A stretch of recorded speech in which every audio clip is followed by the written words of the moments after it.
Okay, Jim.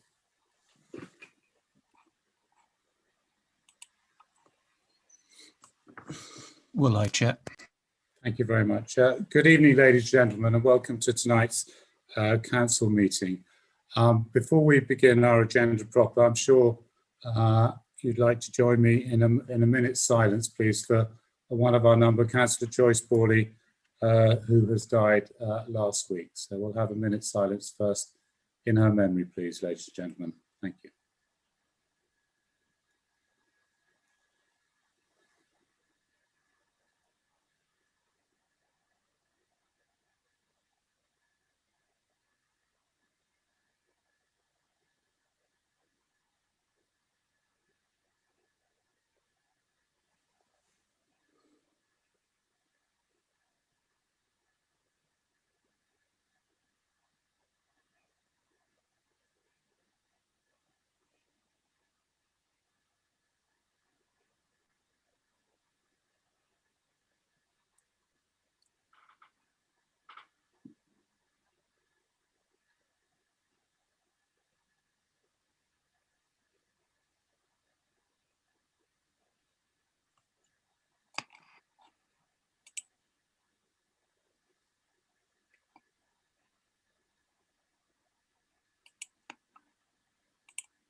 Thank you very much, members.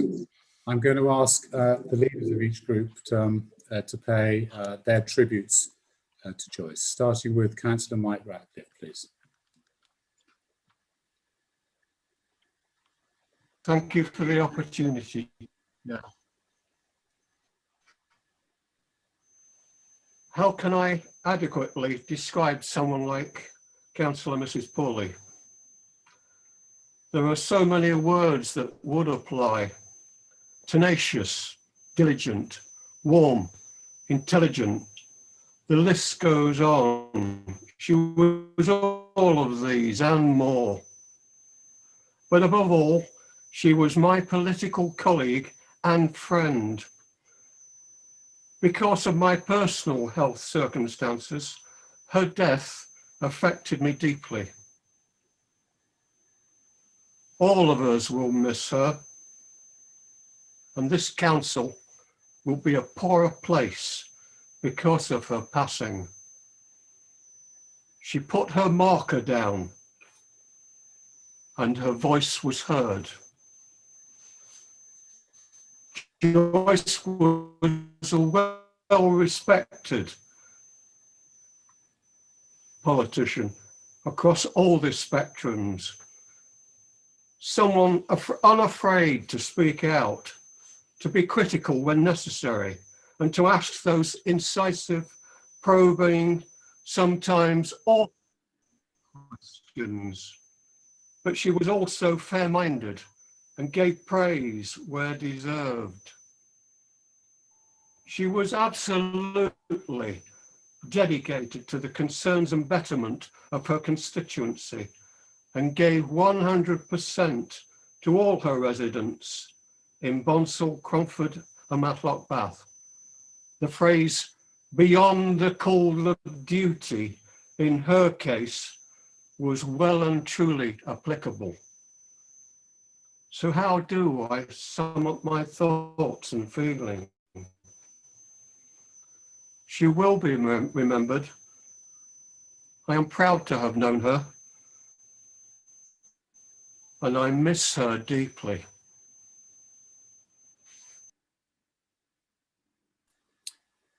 Thank you very much. I now go to Councillor Purdy.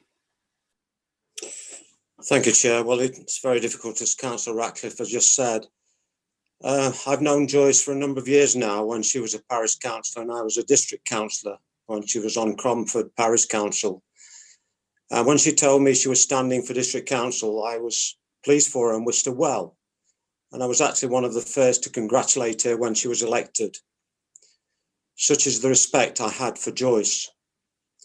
She rang me a few weeks ago in confidence about 3 weeks before the news broke at council about her illness and said what she had to face. And so, like Mike, it's very difficult to speak. Words seem to have no meaning somehow.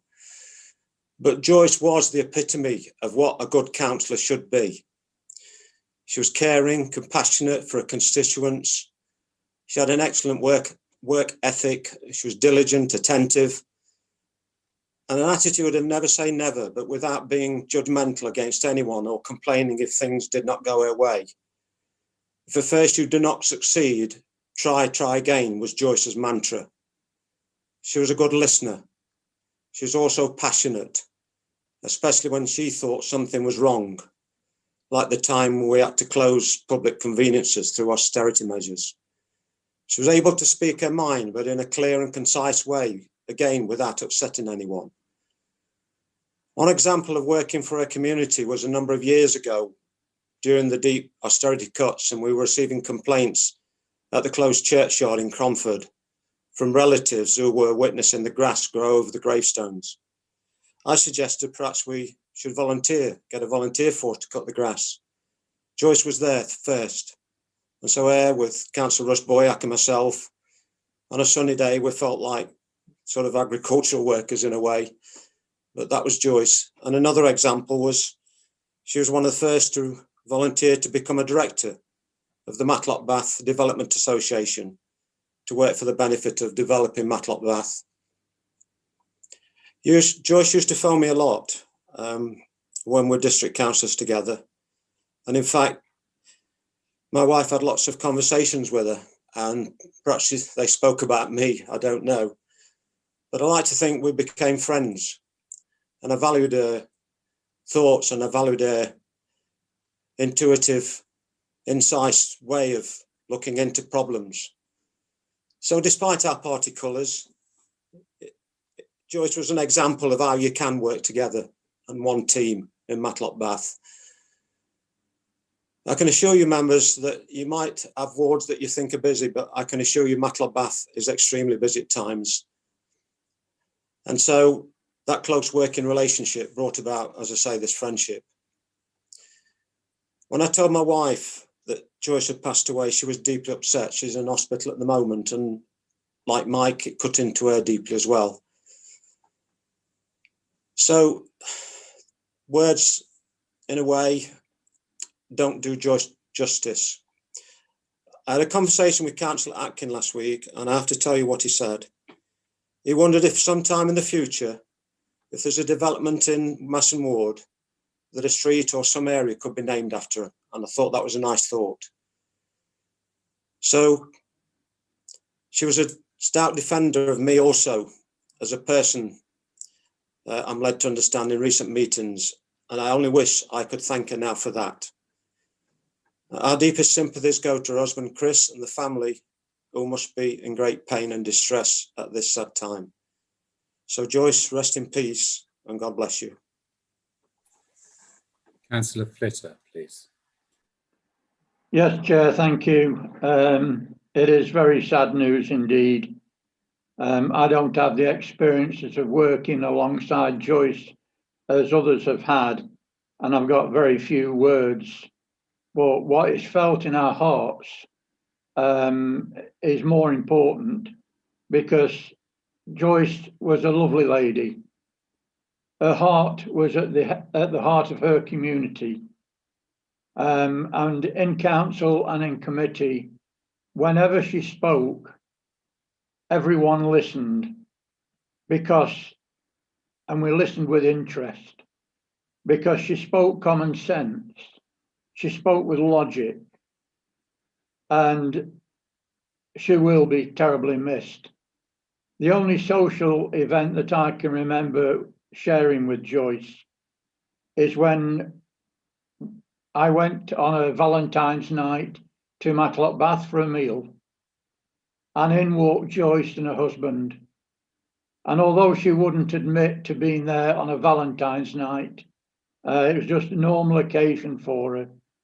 She didn't just sit at the table across the room, she engaged in conversation, and that's the sort of person she was. Our hearts do go out to her family. Our thoughts are there with her always.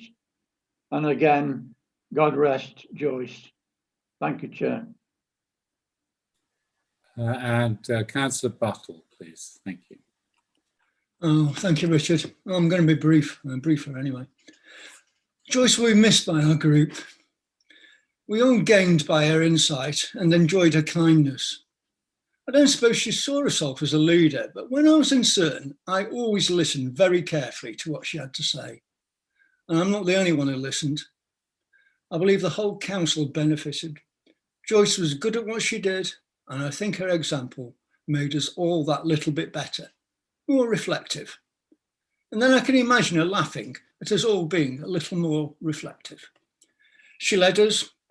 Every member of our group has stories of Joyce's humour and her humanity. I was looking forward to spending more time with her. I'm sure everyone here would say that. We will miss her. Thank you. Thank you very much, members, and thank you very much, leaders, for your tributes. Thank you. We now move to the agenda proper, and welcome to all the viewers on YouTube. You are being recorded just for the record. Can we have the apologies, please, Angela, and then we'll have a roll call. Thank you, Chair. Councillor Wayne and Councillor Bright.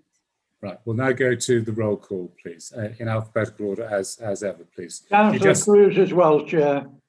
Oh, Councillor Cruz as well. Apologies. Thank you. Right, thank you. Councillor Allison. Here. Archer. Here. Angela, can you sort of speak up a bit or get nearer the mic, or please? Councillor Atkin. Right. Here. Councillor Buckler. Here. Bull. Here. Martin Barefoot. Here. Sue Barefoot. Here. Buttle. Here. Chapman. Here. Cruz. Apologies. Oh, sorry. Donnelly. Here. Elliott. Here. Fitzherbert. Here. Flitter. Here. Roggett. Here. Furness. Here.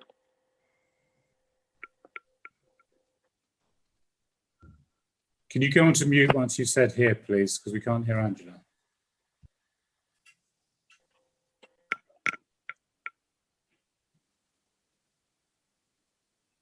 Angela, can you go back to... Here. Hill. Here. Hobson. Here. Hughes. Here.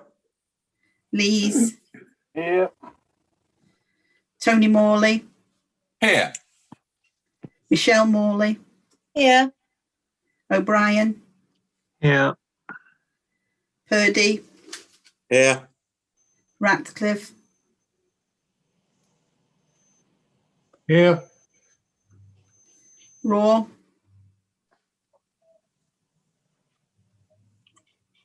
Here, sorry, technical difficulties, my laptop's falling in.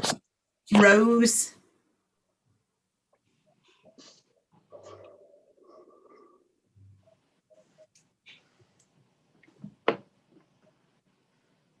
Councillor Rose. Here. Salt. Here. Shirley. Here. Slack. Peter, are you there?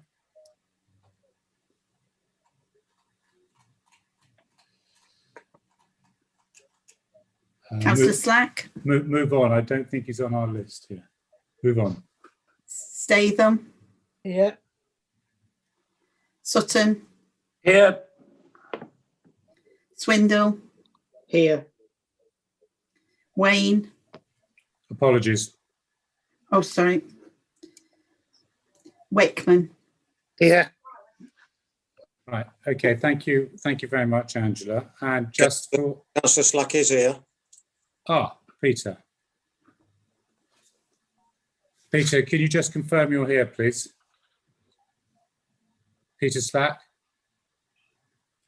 There, I think there's a sound issue with Councillor Slack's headset that might be preventing him from communicating with us. I can see he's here and he can't be muted, which means his sound system is working, but there's clearly a technical issue there. So we'll try and pick that up separately.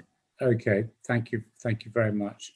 And just for the record, the office has received a letter of resignation from Councillor Madonna yesterday for health reasons. Moving on to item 2, public participation. I have none. And then moving on to item 3, approval of the minutes of the previous meeting. I so moved. Does that find a seconder? Councillor Shirley? Thank you very much. Can I show of hands for that, please? Thank you very much. Sorry, could I have my objection raised to the minutes, please, because there was something missing from them. Have you informed the Secretary prior? Yes, I informed them about 4 weeks ago that my supplementary question at the last meeting to Councillor Purdy to ask him if the Conservative group were predetermined on the Gwitston Road application wasn't put in the minutes. Right. Okay. We'll check on that and add that if it hasn't been. We can look at the record and add that through the record. Okay. So everybody else in agreement, apart from Councillor Gamble. Thank you very much. Moving on to interest, I've had nothing tabled. No further interest. Good. Okay. Then item 5, the corporate plan. Call upon Steve Capes, please. Steve. Chairman, thank you very much. Members, you set the corporate plan priority actions in December, so only about 10 weeks ago, and the priorities are set out for you as a reminder in Appendix 1. What this report does is propose some targets against those actions, and they're set out in Appendix 2. And there are some important proposals for your actions this coming year. There's a number relating to our climate change strategy. There's a number related to Ashburn, the memorial pavilion and bandstand for a start. There's some targets related to economic recovery, particularly the regeneration of the Bakewell Road development site in Matlock. And there's also the innovative proposal to build new council homes to rent. The report also looks back at last year's targets, and as the report points out, the impact of the COVID-19 pandemic is notable.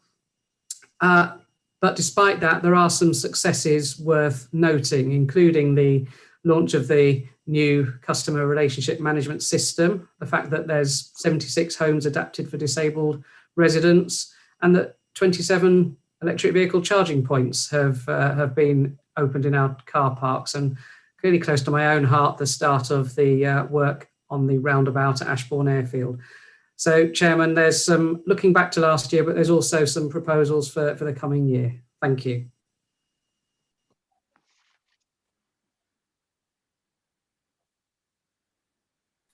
Councillor Purdy. Thank you, Chair. It's a perfunctory report in a way, in that its recommendations are set out as they are, and therefore I don't think there's much more to say, except that these difficult times, I think this is a really ambitious plan, and I commend the officers on what's been achieved so far during COVID. I think it was inevitable that we went into several months with COVID, that there would be some setbacks. So I'm not too worried about that. I have every confidence that the officers will deliver. And as Steve has just highlighted, resetting the programme is quite the right thing to do. So I'm quite satisfied it will be achieved. I look forward to the new climate change officer starting with us. He or she will find a lot of work on their plate. But I really do welcome that officer coming on board, because that will help accelerate our climate change agenda. We're being lauded in the area for the work we've done so far, which is good, because we seem to get off to a slow start. And it's nice to get the plaudits back in now. So we continue with that work, and I commend this report and its recommendations, Chair. Thank you very much. Councillor Flitter. Thank you, Chair. Well, yeah, I'm not going to comment on the schemes and take note of quite a few emails that have gone on. I think Councillor O'Brien made quite a few points. that I was going to ask, but those questions have been asked, and I'll leave those up to him for later on. But when we look at the corporate plan under the people, I'm very interested to know how we're going to engage more residents of the Derbyshire Dales on the online surveys, because at the moment I don't think they're reflective of either the area or the population. On the invest in our resources, we know that that's limited, and we do talk about encouraging productivity and growth, and higher wages, which is needed in this area.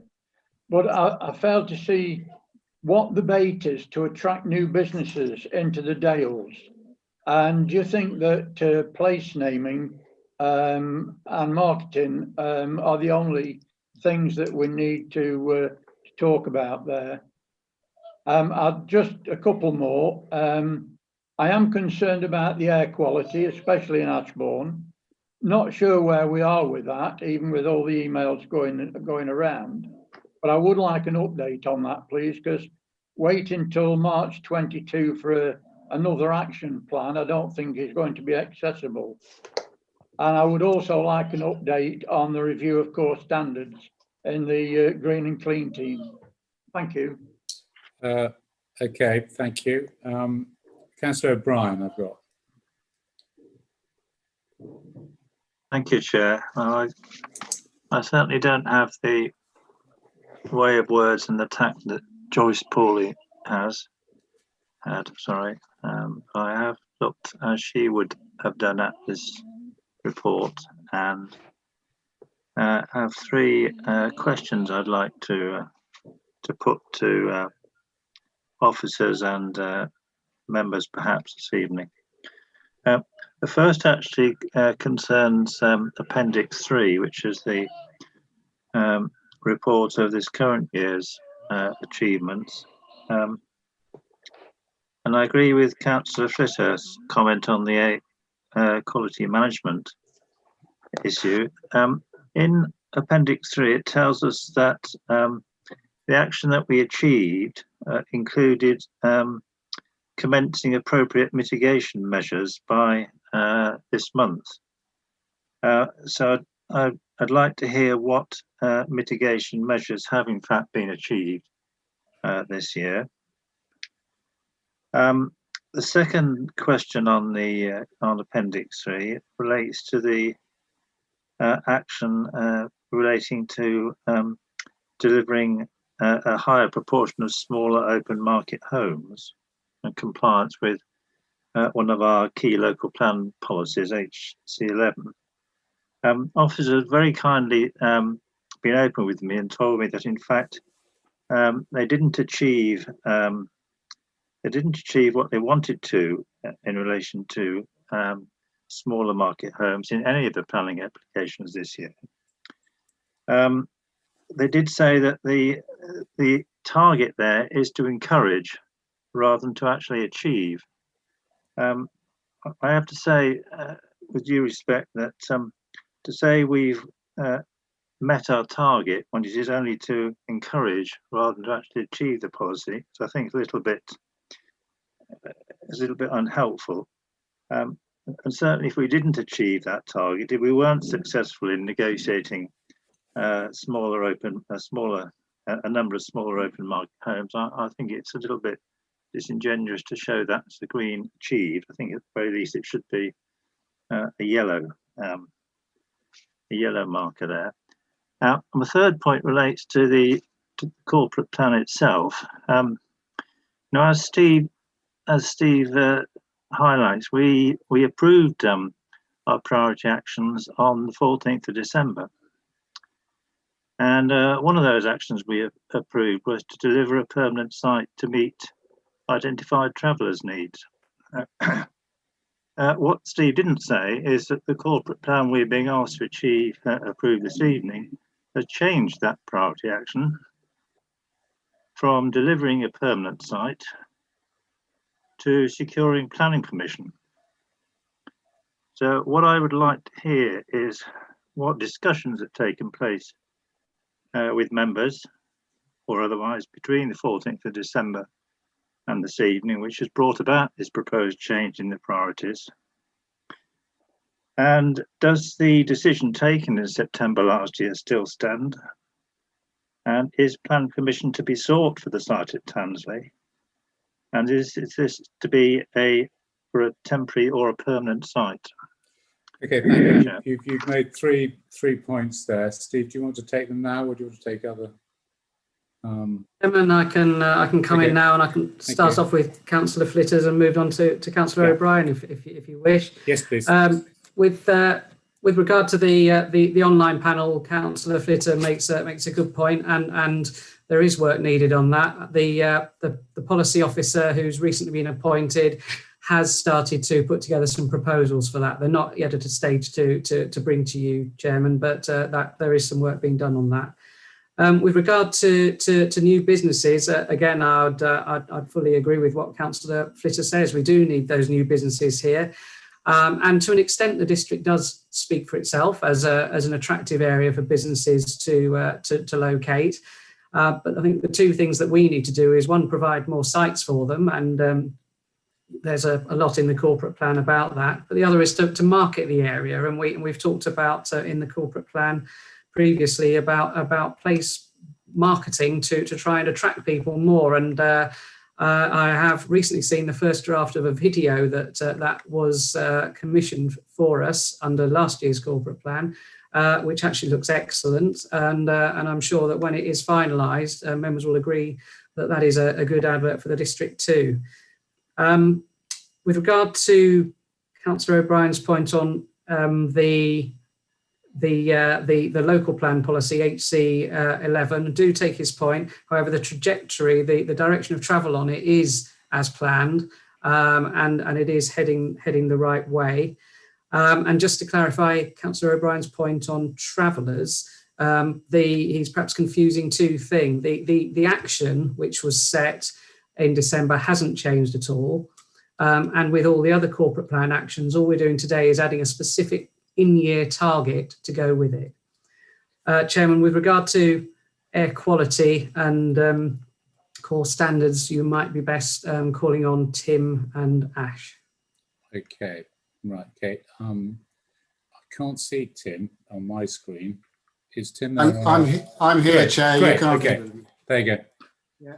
In terms of air quality, members might remember that what we did was commission a detailed assessment from specialist consultants in relation to Ashburn.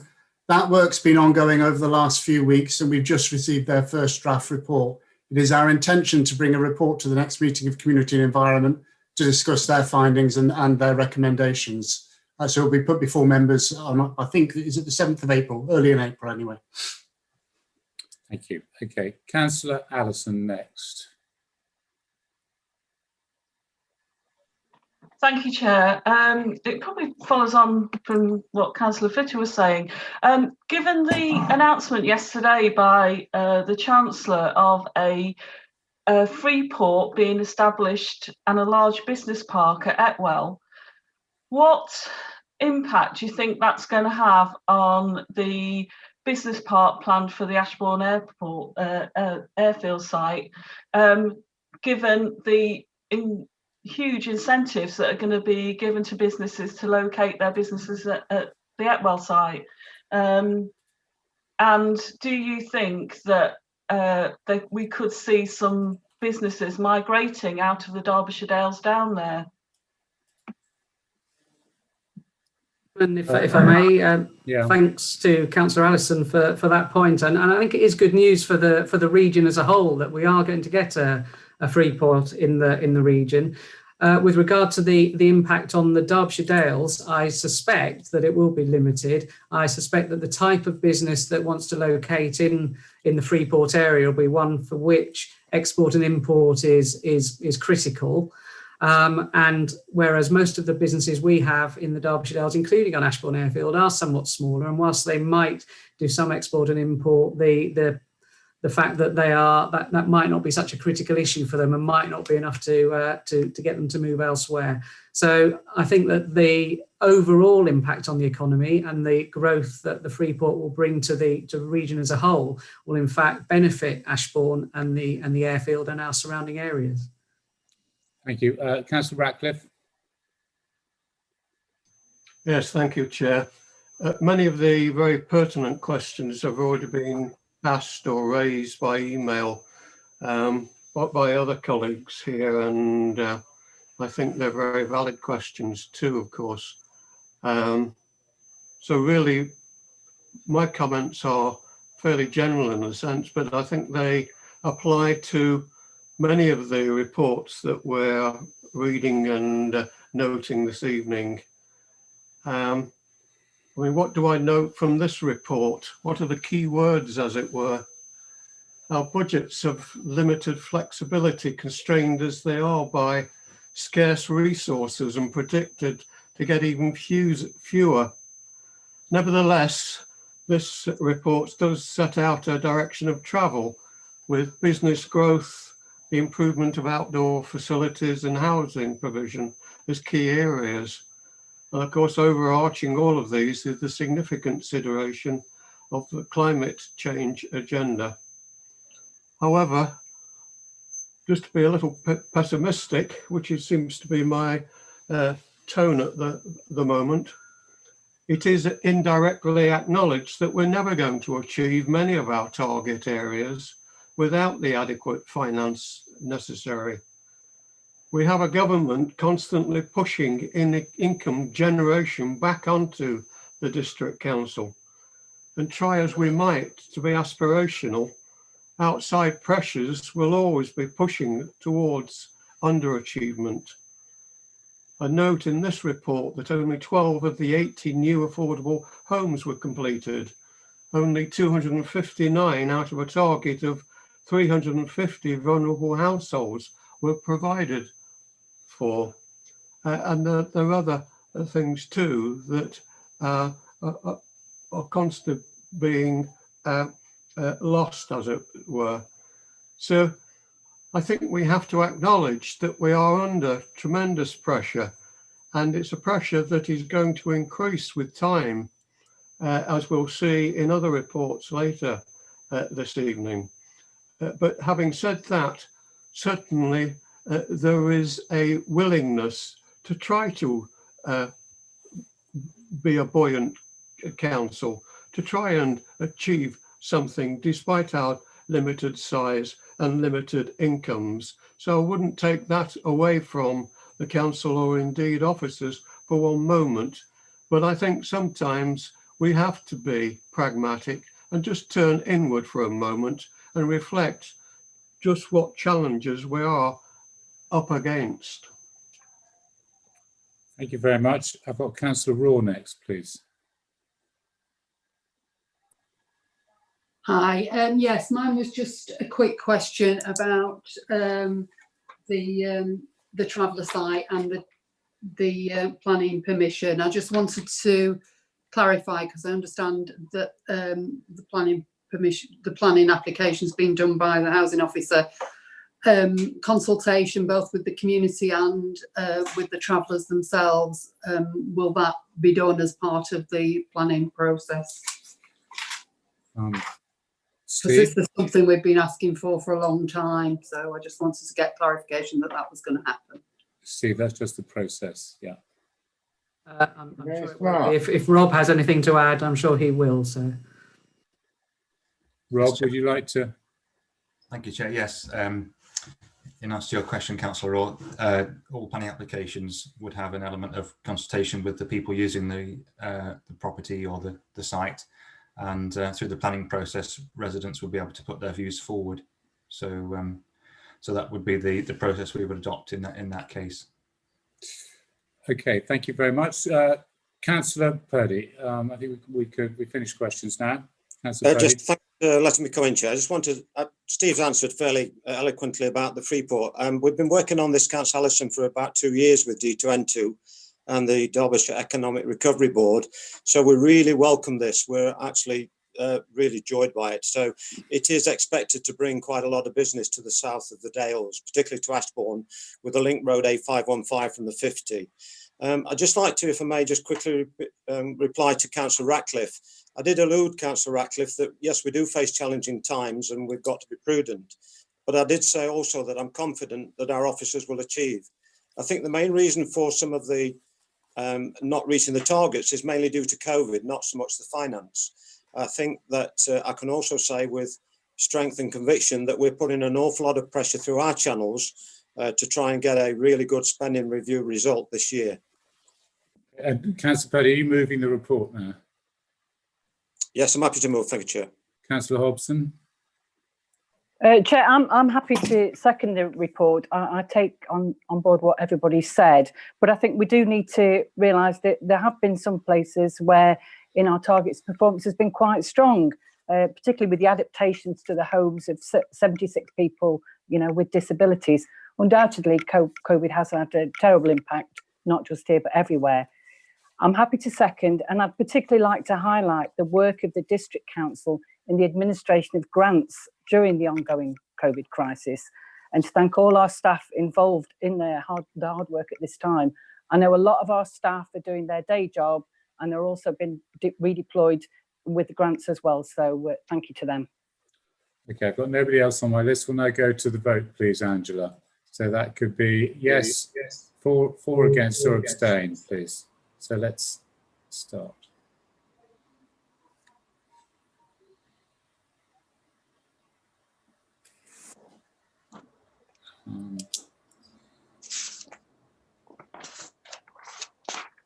Right, that Chair.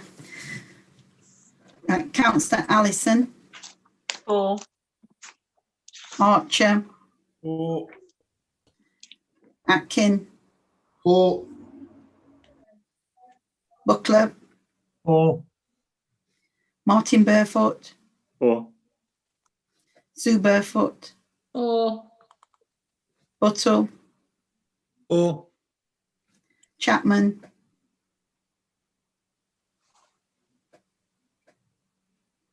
Councillor Chapman. Move on, we'll come back to him. Okay. Donnelly. For. Elliott. For. Fitzherbert. For. Litter.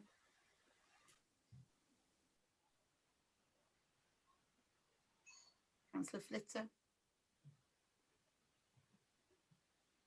Councillor Flitter. Oh, thank you. I can't hear a thing, Chairman. Yes, I'm for. Froggatt. For. Furness. For. Gamble. Abstain.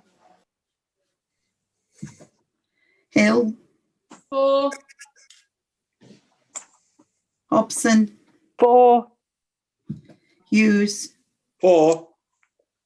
Lees. For.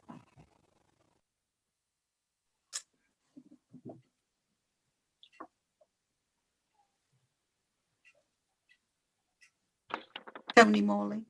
For. Michelle Morley. For.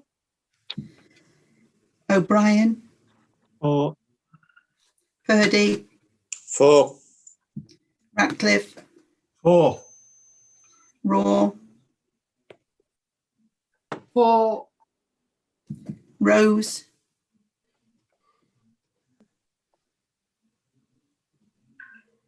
Councillor Rose. If we move on, we'll come back. Salt. For. Shirley. For. Slack. For. And I apologise for losing sound at the beginning of the meeting. Don't worry. Thank you. Good to see you. Statham. For. Sutton. For. Swindle. For. Wakeman. For. Could we go back to Councillors Chapman and Rose? Councillor Bull as well, please, Councillor. I beg your pardon.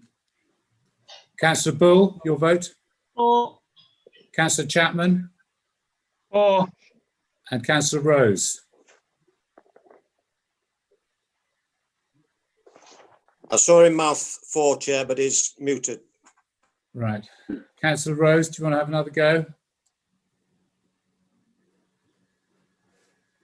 4. Thank you.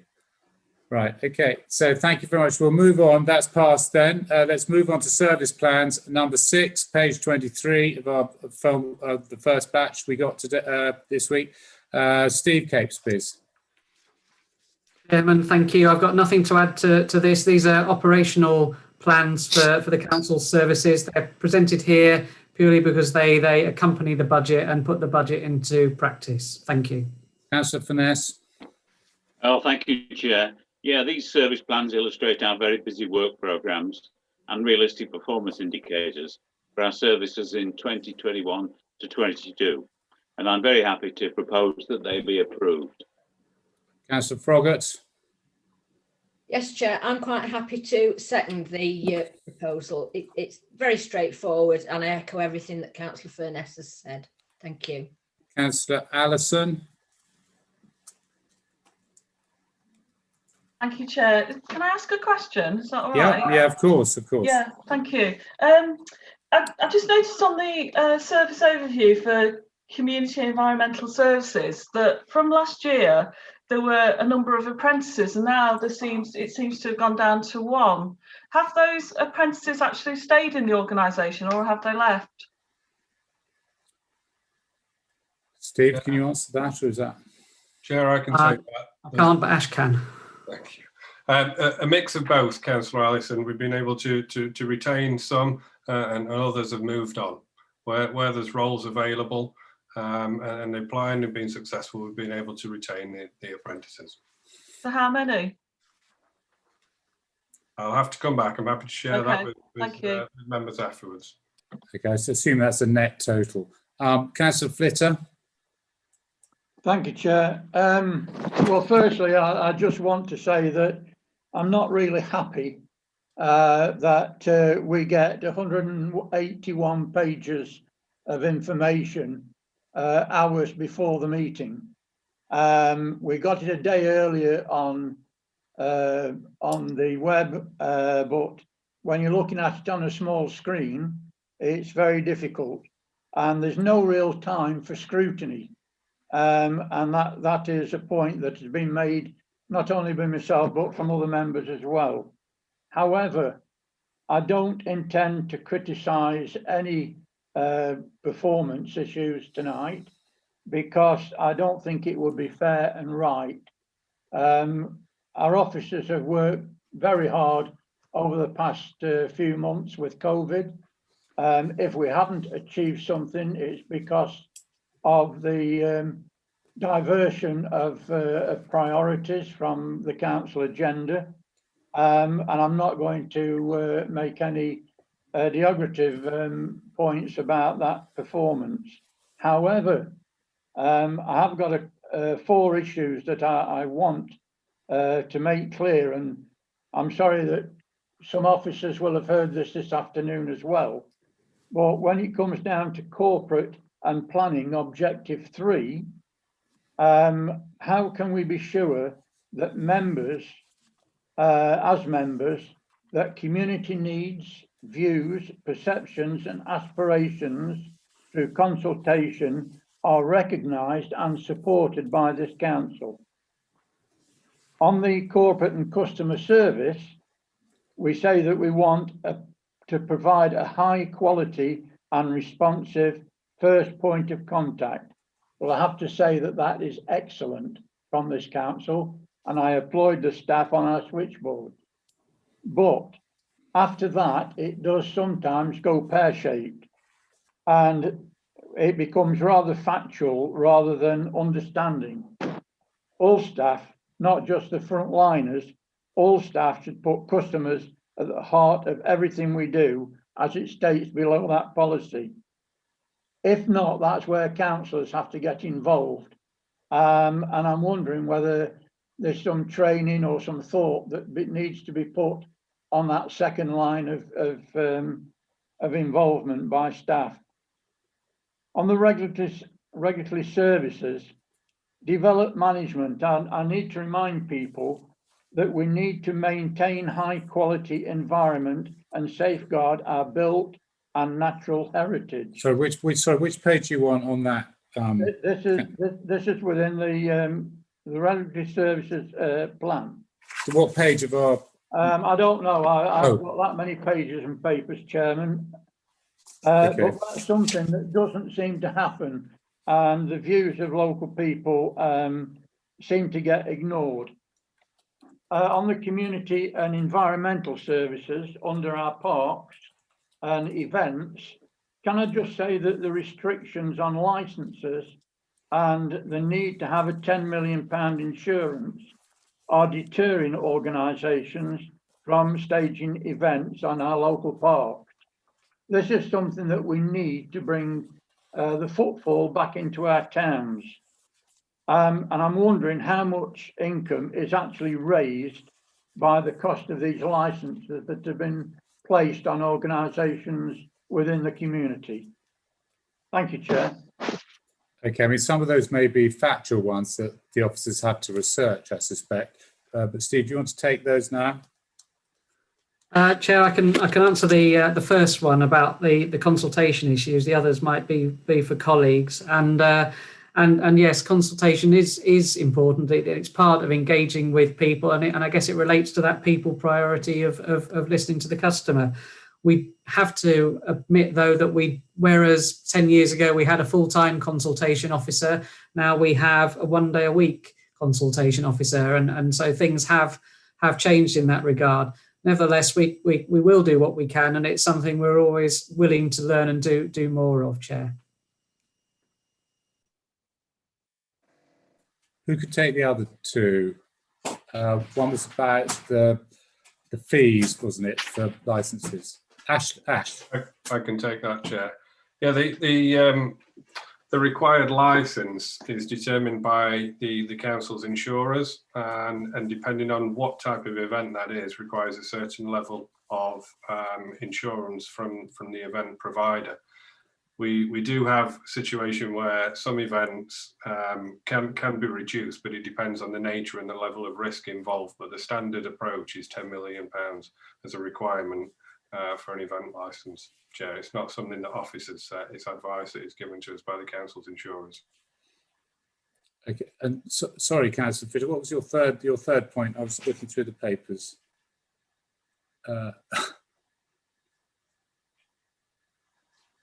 Okay, we'll come on. I'll get Councillor O'Brien and then come back to you, Councillor Flitter. Okay, Councillor O'Brien.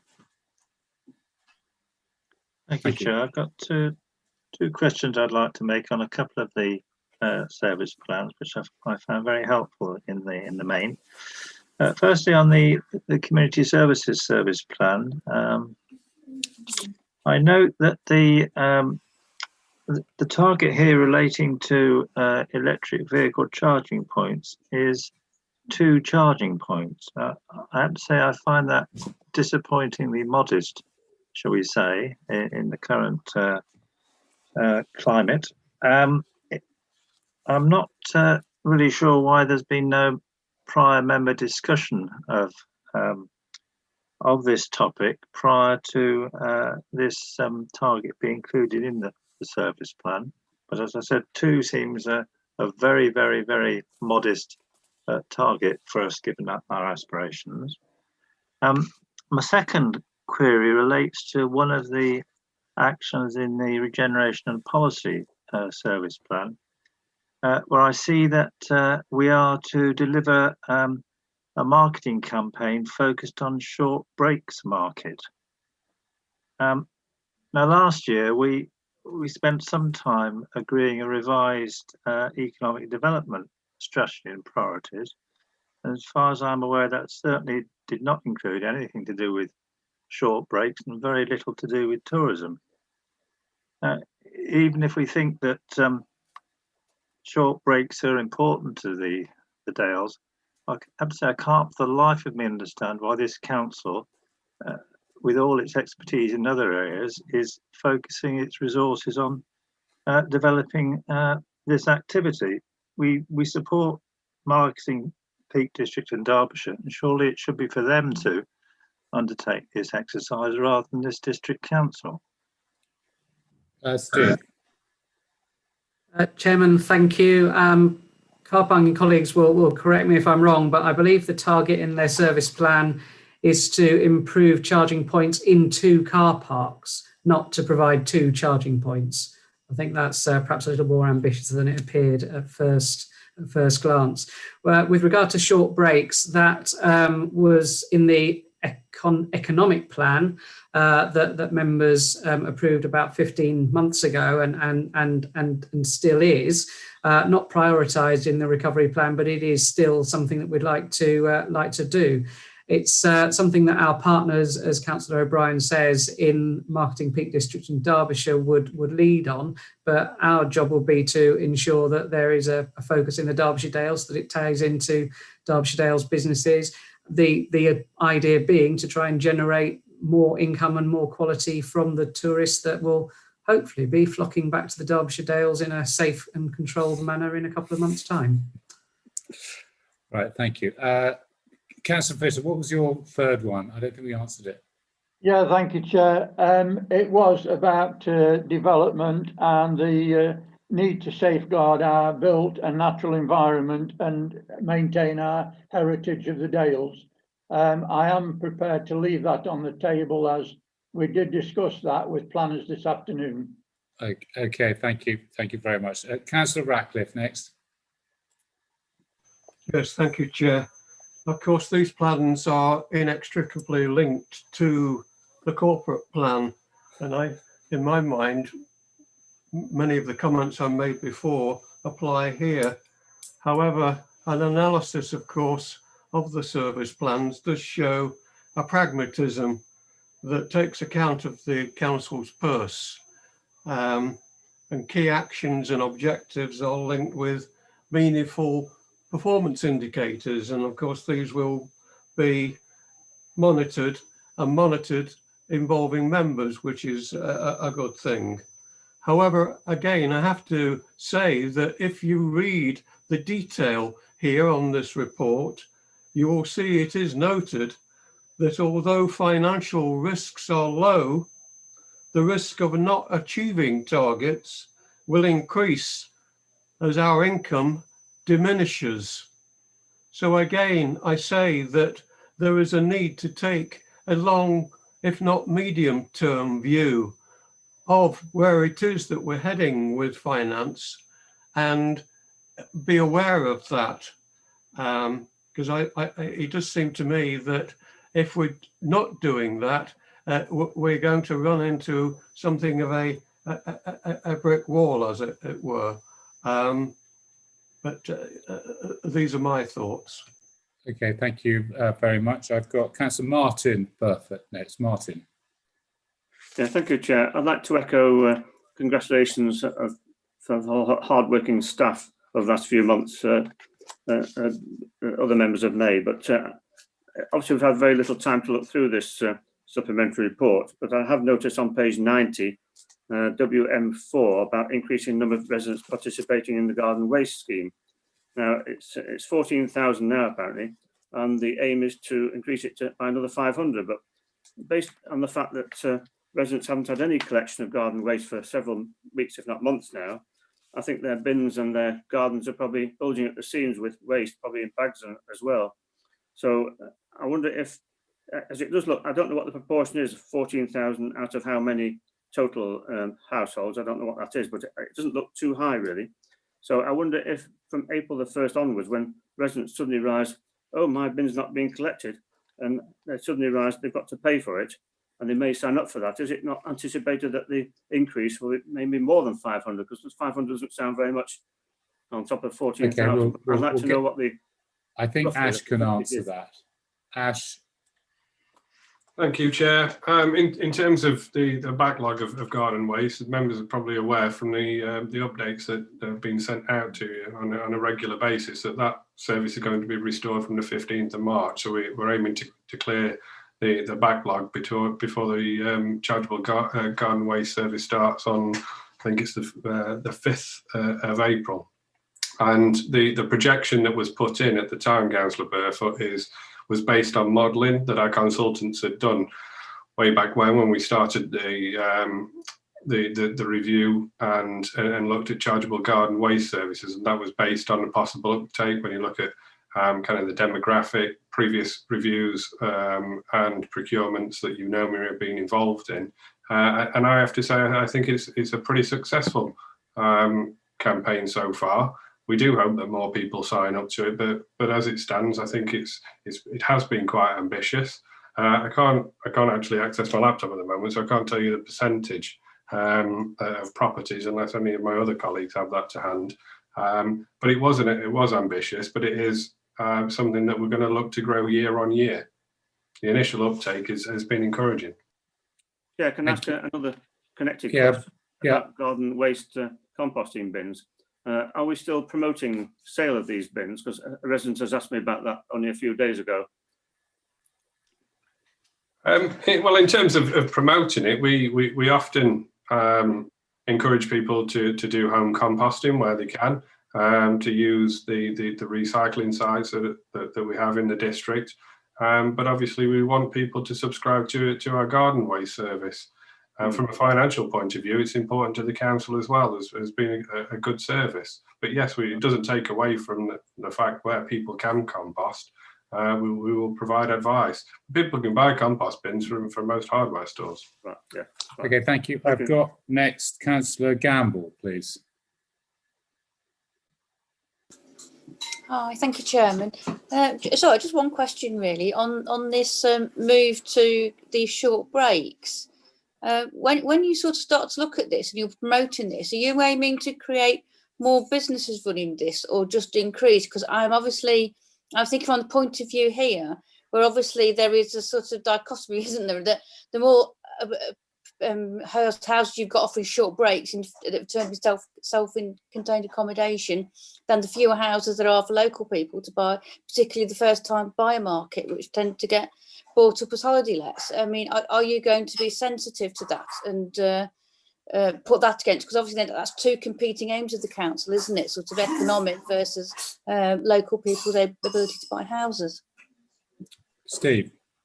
Chairman, thank you. I think there aren't competing aims at all, Councillor Gamble. I think they go together. Our aim in tourism is to create those better quality jobs to support local people, which in turn helps them to afford the house prices.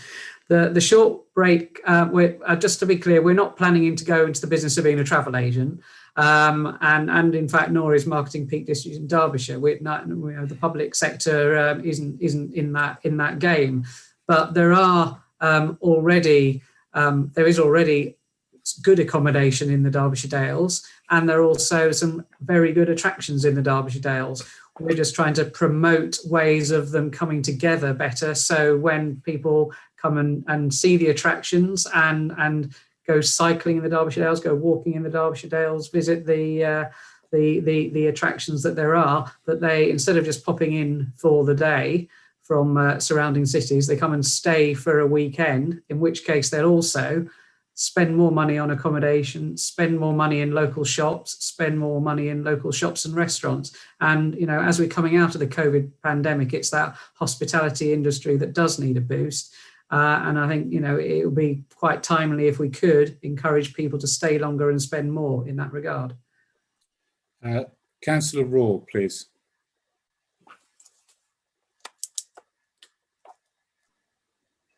Yes, it was just to follow on from what Councillor Gamble was saying, really. I mean, I think, we need to look at our housing strategy. We've got villages that have got second homes, holiday lets, that in order to be sustainable, need to have residents there full time. And, I do think it's quite a political decision to be promoting short breaks, and for me it sits a little bit uncomfortably. We've got a lot of villages with elderly populations. We need to be encouraging younger families, and time again, I've recently been looking at properties and things, and it's cash bidders for holiday cottages coming up from the south, and they're taking, the lower price properties that perhaps young families could afford, and most young people, my children don't live in the Dales anymore, they couldn't afford to, and I think that's the same for lots of young people. So we're just getting to the stage where we've got villages with an increased elderly population. We struggle in the Derbyshire Dales to get carers to support people.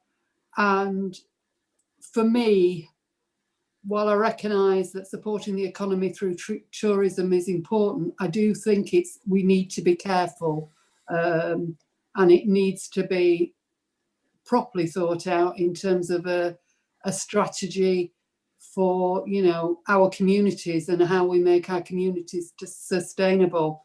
And tourism can have both a negative and a positive impact on them. Okay, thank you very much, Councillor Michelle Morley. Thank you very much, Chair. I'd like to agree wholeheartedly with Steve Capes's comments about the short breaks and how we need to reinvest in the Derbyshire Dales. Councillor Raw has just mentioned that while she acknowledges that tourism is important, I would say it's absolutely vital, because even if somebody comes for the day and they enjoy some hospitality, and I'm obviously talking about 2 or 3 months hence, they need to be served by somebody, either in a shop, a bar, a pub, a restaurant, whatever it is, and that's going to generate jobs. And at the moment, there are so many people going to be unemployed, despite the furlough and all the rest of it, that they're absolutely vital to give people the opportunity to have some jobs again. It might not be the jobs they all want, but it could well be that because of the difficulties we've had with COVID, and we're way finished, not finished yet, that people might end up with having 2 different jobs. And I'll have to say that I think the tourism element is vital, and we will continue to strive to present the very best offering on the board of the Marketing Peak District and Derbyshire. Okay, thank you. Councillor Purdy, please. Thank you, Chair. Well, I think the hospitality industry would be horrified if they hear such negative comments about wanting tourists in. Of course we want them in. That's where, as Councillor Michelle Morley says, it's our lifeblood. That's what the Dales is about. I agree with Councillor Raw, though, about the problem with second homes and holiday homes. It's a countrywide problem. One of my favourite spots in the country is Salcombe in Devon. It's, you know, there's hardly any local residents there now. And I think, though, that's not within our remit. That's market forces, and therefore it might need government intervention. I want very quickly, Chair, just to respond to Councillors Mike Ratcliffe and Peter O'Brien. Mike, I can assure you that Mr Wilson, Chief Exec, Karen, Chief Finance Officer, myself, and Councillor Sue Hobson are certainly on the ball with being prudent and diligent towards our future finances. I think Karen has been honest and transparent about the situation, but you're right to raise it, and I thank you for that. But I do assure you we are watching it. As I said earlier, the crux of the matter is this government spending review this year. And so, you know, we've got to hope, and we will push very strongly that we get a fair funding review. Councillor Bryan, the first tranche of charging points was put out by the County Council, not our responsibility. As I said earlier on, I look forward to the start of our new climate change officer. A new remit is being produced for the climate change working group. And then once that climate change officer is in post, on the final report of Clear Lead, we've got some £2.5 million to £3 million to lever in to finalise the recommendations from Clear Lead report. So there will be more engagement with councillors then. Thank you, Chair. Councillor Slack.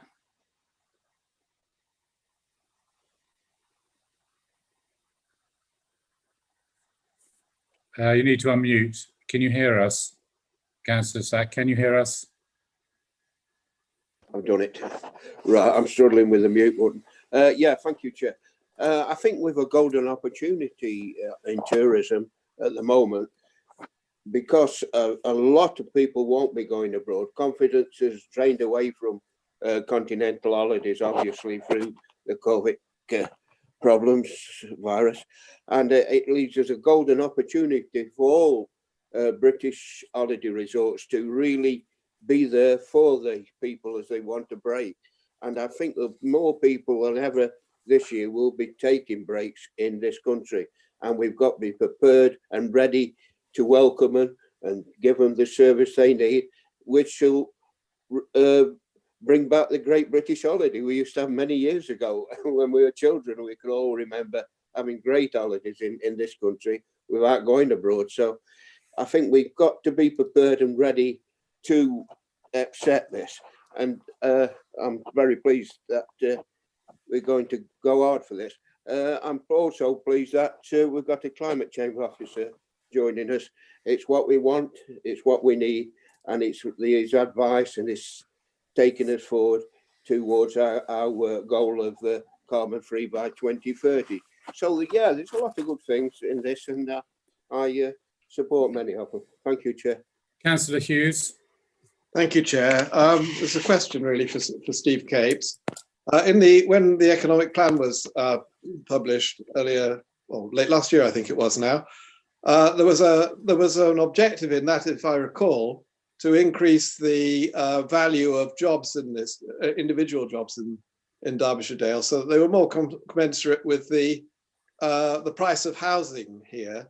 And my question really for Steve is that still an objective, that we want to increase the salaries and the average salary and wage, the GDP per capita of jobs in Derbyshire Dales, and really tourism, while it's a benefit, is a benefit to Derbyshire Dales, is not an area that will enable that particular objective.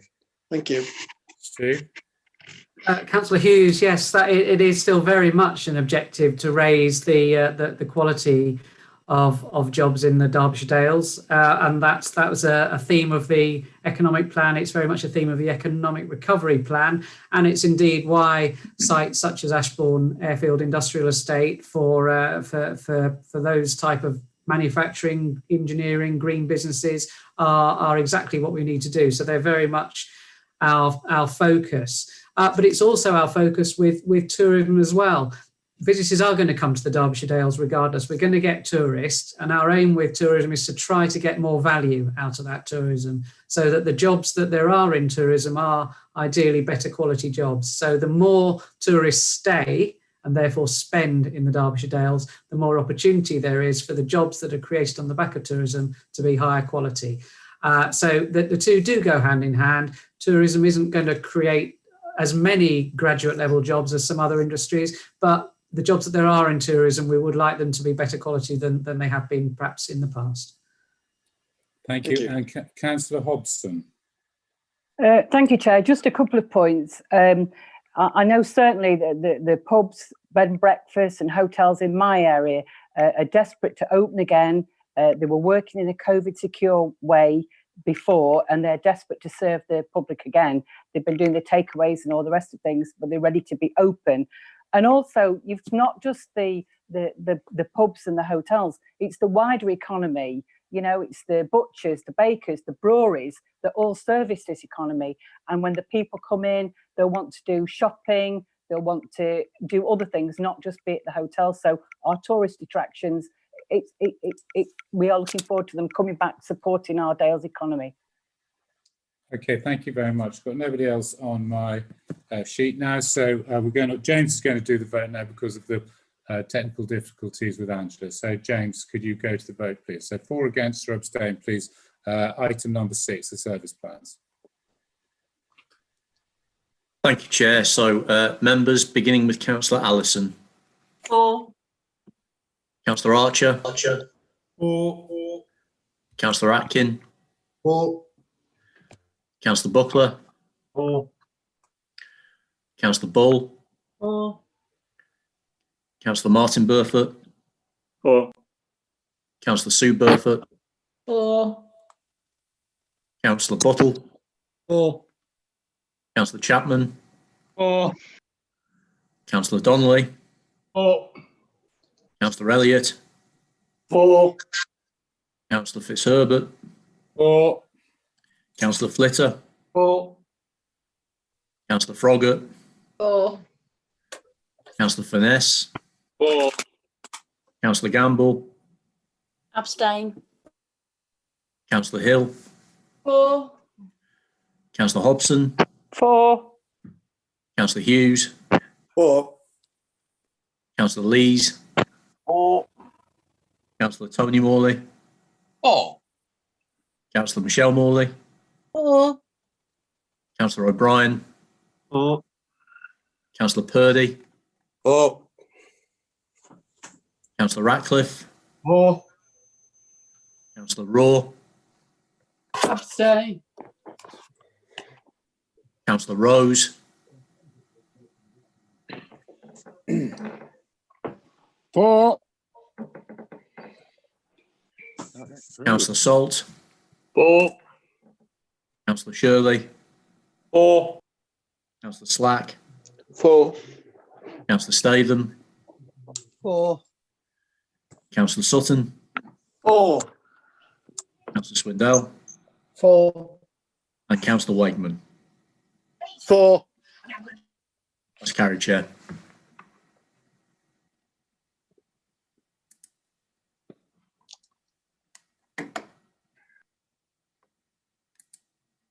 Item 7, the carbon reduction works, Ashburn Leisure Centre. Tim Braun, please. Thank you, Chair. Well, hopefully members will agree that this is a piece of good news. As the report explains, we had the opportunity in October to make a bid to the public sector decarbonisation scheme, which was a fund of £1 billion that had been announced by government, by BEIS, to fund, as the name suggests, decarbonisation works in public buildings. We did consider, we formed a little group of officers and we considered the works that are already in our carbon reduction programme. And unfortunately, none of the decarbonisation works met the pound per carbon saved criteria within the scheme. However, working with Freedom Leisure and their consultants, Leisure Energy, we were able to identify a potential scheme at Ashburn Leisure Centre that could qualify. So very quickly, Mike Goldsworthy, our Estates and Facilities Manager, working with their consultant, who's a chap called Neil Bland, put together a plan of decarbonisation works there and made an application to the scheme. The scheme is administered by a company called Salix on behalf of BEIS. We were informed, unfortunately, that our scheme didn't qualify for the public sector decarbonisation scheme. And on inquiry, we found out that was basically because it was 2.5 times oversubscribed. And in actual fact, they were only seemed to be prioritising those schemes that could be completed within this financial year. We did a bit more work with them, which resulted in an opportunity to accept a grant under Section 31 of the Local Government Act 2002, which we've done. And what that's done is resulted in nearly £750,000 worth of funding into one of our leisure centres, the Ashburn Leisure Centre, and the opportunity to complete those works, which are targeted to be completed by the end of September. Again, we'll be working with Leisure Energy and Freedom Leisure to deliver those. We think that's a really good piece of work. It addresses a major contributor to our Scope 3 emissions, our Scope 3 carbon emissions in Freedom Leisure. We've been pleased with the level of cooperation and indeed drive from Freedom Leisure and their consultants, and we really commend this to you. It's necessary to accept the grant. We received the grant yesterday, by the way, but it's necessary for us to put that grant into the capital programme so that we can receive it this year and pay it out of next year in order to do the works. So hopefully members will think that's a good idea, and I'm happy to take any questions. Councillor Donnelly, please. Thank you, Chair. Are we in debate? Yep. Yeah, okay. So thank you, Chair. Yes, well, I think it is an excellent scheme. First of all, I think I should like to thank the officers for achieving the funding, which is an excellent amount really to take this project forward. Not only will it be good for Ashburn, I think it'll also be good for the district and moving it forward into the bigger footprint, I think, it's going to achieve and hopefully in the very near future. I think it is an excellent project and I'm more than happy to move the motion. Thank you, Chair. Thank you. Councillor Archer. Thank you, Chair. I'm absolutely happy to second it, but I did also have a question. Can I ask that question? Is that okay? Yeah, you're seconding. That's great. Yeah. So first of all, just echoing what Councillor Donnelly says, it looks like a fantastic scheme. well, congratulations and thanks to Tim and the Office of Freedom Leisure for the effort they put into this to secure the funding, which is going to upgrade a key facility in Ashburn and the district. So fantastic piece of news, absolutely a good news story. So thank you very much to all those involved. My only question is I'm assuming that as well as helping to save the environment, there will also be some savings in terms of running costs here for Freedom Leisure once this has been carried out. And I know it's very early and you may not have been able to assess potential savings yet, but bearing in mind that we as a council have had to dig into our pockets a little to help Freedom Leisure out during the pandemic, if and when those sort of savings and economies from this scheme do start to filter through, can we be assured that at least some of those savings will come back to the council rather than all to Freedom Leisure? Tim? Chair, I can't answer the second part of that, but Councillor Archer has reminded me that I hope members got the impression from the report that all this was done in a rapid and responsive way. Basically, we didn't have much time, and I actually had to write the report on the day it was due. So one of the things I neglected to do was to put in the carbon savings into the report. So Councillor Archer has reminded me that I did research those and I have them in front of me. So carbon savings are predicted to be 123 tonnes a year from this, which equates to about a 56% saving in carbon there. In terms of savings, what the public sector decarbonisation scheme is all about is moving people away from gas onto electricity. That's me simplifying grossly, but that's basically true. The electricity grid is being greened anyway through generation of electricity from renewable sources, and gas clearly isn't. Gas isn't renewable in that sense. So there is saving in terms of gas, but there will be an increase in costs in terms of electricity. Part of the grant is intended to cover an energy management system at the Leisure Centre to help reduce those as well. I haven't quantified for this night the cost savings, and negotiating money coming back to us is not part of my remit. It will be part of Ash and his team's remit. But certainly we'll take those things into account, Councillor Archer, and do what we can. Councillor Lees?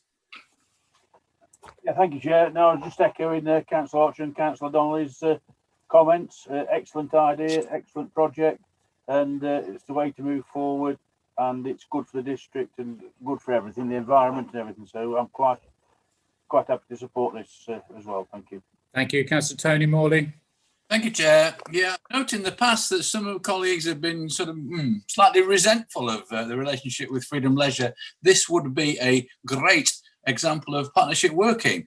And if I've looked at the dates right, Mr. Braun, you've done an extremely good job, because you didn't get the first, the PSDC scheme, so you didn't walk away. You went back and got someone under Section 31. Is that correct? Thank you.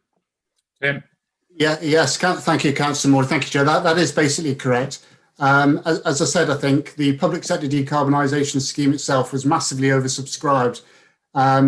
We appealed, and I think I put the word appeal in inverted commas in the report. We wrote to Salix and said, look, why is this? We think we could have, if we'd known that we had to complete by the 31st of March, we'd have made a serious effort to do that. Is there any way you can reconsider? We, along with about 30 other authorities, were invited back to a webinar to discuss possible alternatives, which is where this Section 31 funding came in. I have to confess I hadn't heard of Section 31 funding before all this took place. That's kind of the bit where I got involved and attended the webinar, and we listened to what they had to say, negotiated again with Leisure Energy about the proposed timescales and what they could do. We agreed we could meet that. My colleagues in finance, Karen took over to accept the money, and we're now in the position we are where we've got the money and we can spend it. So it required, rather than hard negotiation, it required us to be fleet of foot and to accept what opportunities were on offer and do a bit of talking with Freedom. I have to say that it's been an absolute delight working with Freedom Leisure's consultants, Leisure Energy, on this. They have been brilliant. Thank you for the clarification, and very well done. Councillor Ratcliffe. Thank you, Chair. Every so often a project like this pops up that shows and reflects the quality of this council and the officers who work for us. This makes a very excellent and significant contribution towards the council's ambitions for climate change reduction and carbon emission reduction too. and we should congratulate the persistence and determination of officers involved in achieving the funding of this project. Too often, I feel that although clearly we acknowledge the work of directors like Tim and Ash, I'm sure there are officers who work in their team that often we don't hear of, but I'm quite sure also contribute towards achievements like this.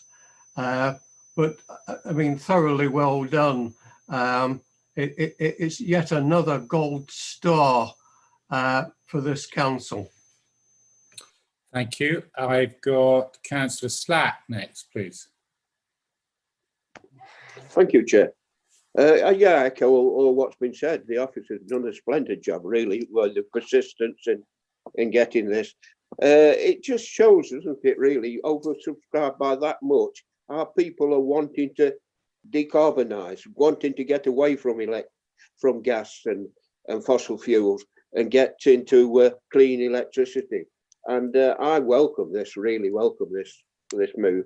We want to move to a carbon-free country as fast as we possibly can, and this sort of opportunities which Tim grabbed is great, really great. And thank you very much and all the officers have contributed fantastically well over the last few months with fighting COVID as well. So thank you all. Thank you very much. Councillor Battle. Yeah, thanks very much. This is definitely a good news story. I've got a sort of a question. How come we aren't doing Wirksworth and Matlock? Was it a technological question, a technological problem? Just curious, because, you know, like, if we can get those, then we've only got the bin lorries to sort out. I think the word there is litotes, isn't it, Councillor Battle? Deliberate under exaggeration. Yeah, the reason we went for Ashburn is that it was the one that achieved the greatest savings and which was closest to being technically feasible. Leisure Energy were thinking about plans there anyway. We did have further plans for Wirksworth, or Leisure Energy have further plans for Wirksworth, but we're not in a position to take advantage of that at the moment. That will certainly appear in any future bids. ARC has, I won't say it's been completely decarbonised, but a lot of work has been done there to modernise the infrastructure, and it's not ready for replacement at the current time.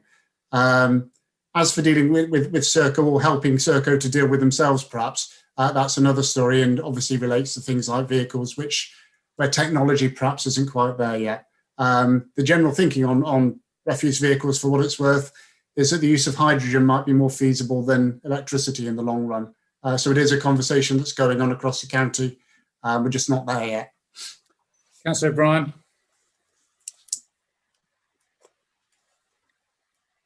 Mute, please.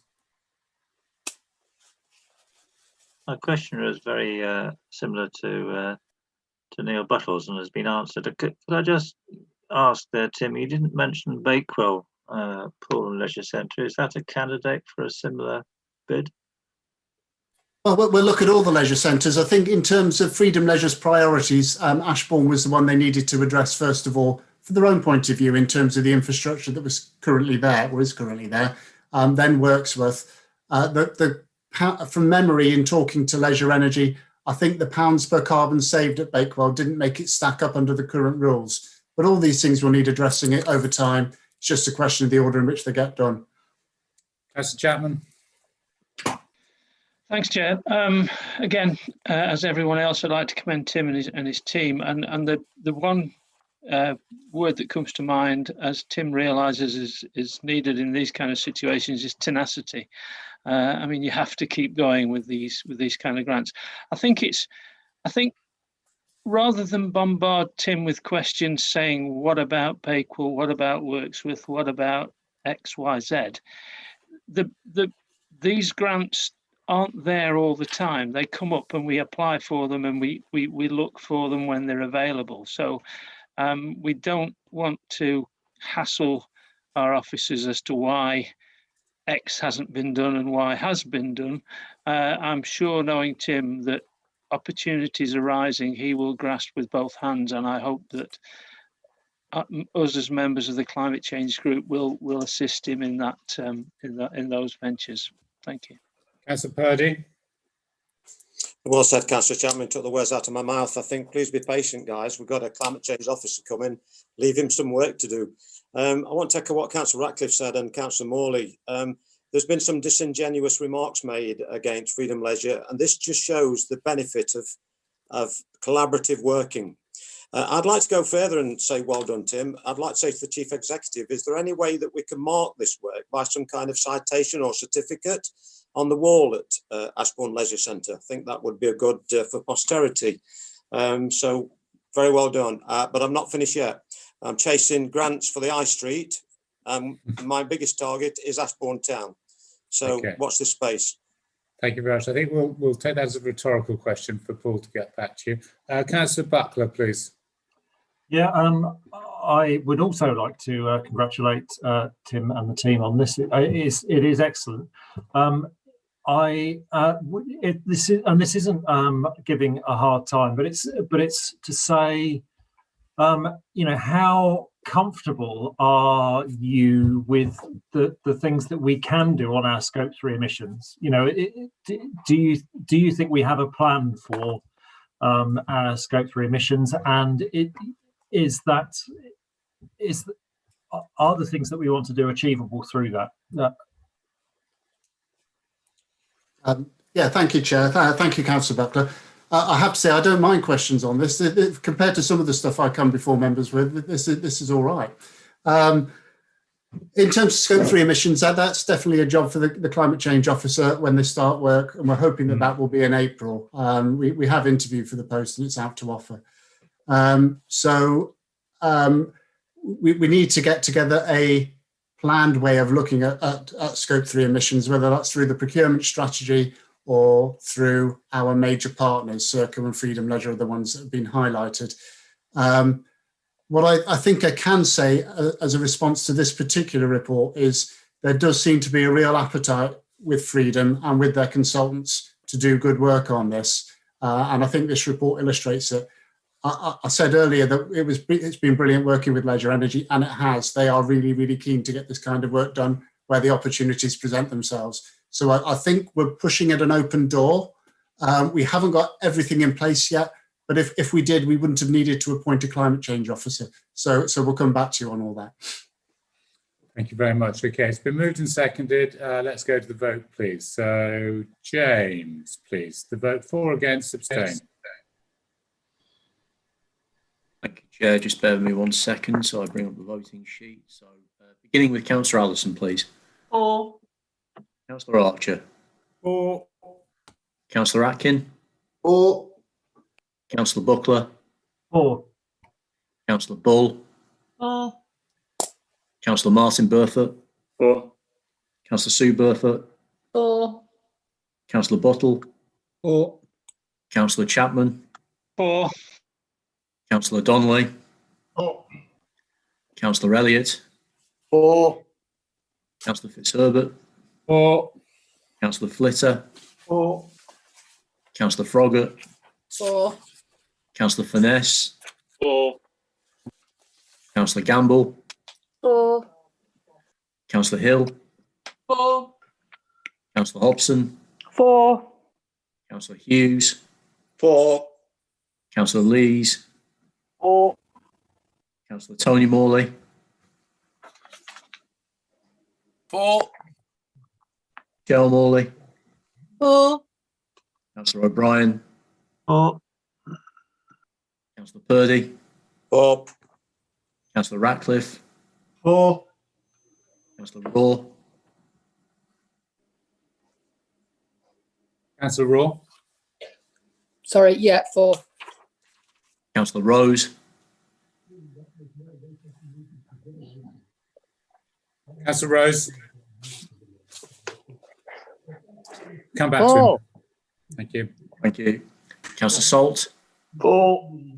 Councillor Shirley. For. Councillor Slack. For. Councillor Statham. For. Councillor Sutton. For. Councillor Swindle. For. And Councillor Wakeman. For. That's unanimous, Chair. Thank you very much. Motion is carried. Moving on to item 8, capital programme update. Karen Henriksson, please. Karen. Thank you, Chair. The capital programme is the council's future spending on assets such as buying and enhancing land, property, vehicles and equipment, and it can also be used for giving grants for those purposes. In this report, we're asking members to approve a revised capital programme for 2020-21 up to 23-24, as shown in Appendix 1. This totals £17.1 million, which is an increase on the programme that members approved in December, which totalled £16.3 million. The main reason for the increase in the capital programme is the addition of the new project that members have just approved for the Ashburn Leisure Centre decarbonisation scheme. That was the only new bid. The capital programme shown in Appendix 1 is laid out so that members can see capital spending on each of the corporate plan priorities: people, place and prosperity. Paragraph 1.3.3 of the report explains that some of the capital spending that had been expected for 2020-21 has been delayed and it's necessary to carry that forward into 2021-22 as slippage. This slippage amounts to just over £2.7 million, and the projects where slippage exceeds £50,000 are set out in the report. I'd like to draw members' attention to Appendix 2, which shows potential future liabilities that haven't yet been included in the capital programme. These total £85,000, but don't include potential costs for the Traveller site and for work at Lovers Walk, Matlock Bath, where costs have not yet been ascertained. Paragraph 1.6.2 of the report explains that after financing the capital programme that's proposed tonight, the council's available funds for new projects will have reduced to only around £200,000 to address the potential future liabilities, any overspends on current schemes, and any projects arising from unforeseen events. Officers will always endeavour to source grants or other contributions for new schemes, but if these cannot be found and the council has insufficient reserves at that time, providing that borrowing meets the requirements of SITFA's Prudential Code, that could be used as a source of funding. The main requirements of the Prudential Code is that repayments of any such borrowing are affordable to the revenue account. We'll be updating the capital programme again in June when we report the outturn for 2020-21. For a small district council in the current climate, a fully funded programme of £17 million can be seen as fairly healthy, but it does use up most of our capital reserves. I'm asking members to approve the recommendations set out in this report. Thank you. Councillor Sue Ball. Yes, thank you, Chair. Well, I'm pleased to say that, as always, Karen is very prudent with the purse and keeps us all in tow with what's going on and the lights, and obviously making us aware of the 85,000 that is there if the other projects do come through. I know we did put some on the shelf, but obviously the one of them is, and it always has been sat there, and it's been sat there for a long while, the Travellers site, and nobody knows how much we're looking at costing for that and the lights. But to think that we're working with 17 million across our district from our council, doing these programmes and achieving what we are, I think is very good. And within the recommendations that are set out 1 to 5, I'm quite happy to move them. Councillor Chapman. Thank you, Chair. I'll second that, echoing what Sue has said. I mean, this is a good report. What else do we do? We need, if we need the capital reserve, we need the capital to do these works, then we need to go ahead and do them. So I'll happily second it. Thank you. Councillor Flitter. Thank you, Chair. Well, this is an update, so I don't propose to go through a lot of the the individual items, but I have to congratulate the council on having an achievable capital programme at this time. And I do think it's achievable because I think we've got the right finance team in to source the funding for this. I am pleased that we've got monies in to support affordable homes right across the district, and also support for non-traditional homes. I just would like to ask a couple of questions. One is on salaries, which is in there.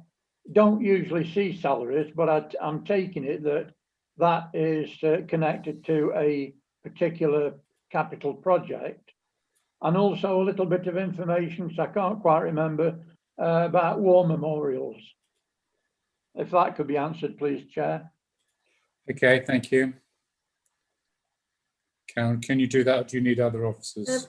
I can answer the first one about the capital salaries. That's the estimated time that officers are going to spend on specific projects, which we are allowed to capitalise under the regulations. I'm not sure about the war memorials. I don't know if Tim can help with that one. Yeah, thank you, Chair. I can come in on that. We've clarified that war memorials on land that we administer are our responsibility often to maintain. And some of that work has already been undertaken in Cromford, and we're looking at what else we need to do in the future. So it's an ongoing programme of making sure that war memorials that the council is responsible for are properly looked after, Councillor Flitter. Councillor Martin Burford, please. Martin. Yeah, thank you, Chair. Yes, I've just got one simple question, really, which I've asked before at previous meetings, but on page 32, the social housing grant for Matlock YMCA NCHA scheme, we still don't know, Matlock Ward members still don't know where this site is. It seems a bit odd in a way that the project is scheduled for 21 to 22. That's only a year from now before the end of that period, that financial year. And yeah, exactly. And yet we still don't know where the site is. We can guess where it might be because there aren't many sites left in Matlock now undeveloped. But is there any news about that? We keep being told it's too sensitive to reveal, but presumably there's got to be a planning application very, very soon. And I'm sure the ward members will be notified. Who would like to take that? I can take that, Chair. Rob. Yeah. Yes. Thank you, Chair. So I am, I do apologise to members because you've asked me this on more than one occasion, and I don't like not being able to tell you everything you want to hear at the moment. But it is a delicate situation, and the landowner is undertaking their due diligence of the opportunity because it is a significant opportunity, and they are taking their time. We have tried to push them, but they have their own processes to follow. So when I have more positive information, I will share that with all the ward members, so you're kept informed. Thank you. Thank you. Councillor Hughes.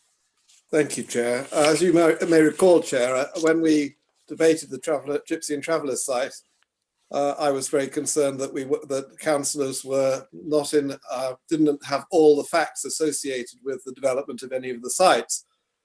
And we still don't have that information because we still don't know the capital costs associated with the site that was selected to be taken forward. And I assume that no decision about implementing the site can be made until the council has agreed a capital budget for it. So may I ask when that capital budget amount will be available for to councillors to debate? Thank you. Is that Tim or Aaron?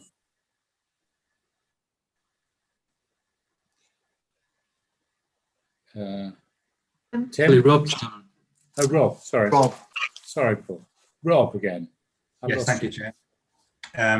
So we've commissioned some reports with to identify the constraints on the site and to get those costed out. So once we've got those reports back, I've had some already, we can begin to create a feasibility study for that site, taking into account all the things we know and the costings for it. And that's at that point we can bring a report back to members seeking a capital contribution. Thank you. Councillor Slack. Thank you, Chair. Just going back to war memorials, majority of war memorials are owned by town councils and parish councils mainly. Is this assistance there for them too, like, or just for the district district memorials? That's me again, Chair. We did a bit of digging into the responsibility for war memorials. I think there'd been an assumption previously that the Legion took on responsibility for them, and they don't. Generally speaking, war memorials were put up by public subscription back in the day, and the committees or small groups that were formed to raise those monies have long since gone. So where a war memorial is sited on land for which the district council is responsible, so we either own or we lease or we do whatever we do with it, the district council becomes responsible for the maintenance of that war memorial in most cases. There are war memorials all around the district, some on private land. I know of one that's effectively in somebody's garden. There are war memorials in churchyards as well. What we've done is we've identified those for which the district council is responsible, and we've begun to survey them and look at the kind of works that are necessary to make sure they're in a safe and respectful condition. And as I say, this last year, we started doing some of the works necessary to make sure that the war memorials in Cromford, as it happens, there are two there on land for which we're responsible, were in a proper condition in order to be used on Remembrance Day. I mean, you know, as we all know, the events around Remembrance Day were very different this last year to what they've been before. So it's mainly about the war memorials that are on land for which the district council is responsible, Councillor Slack.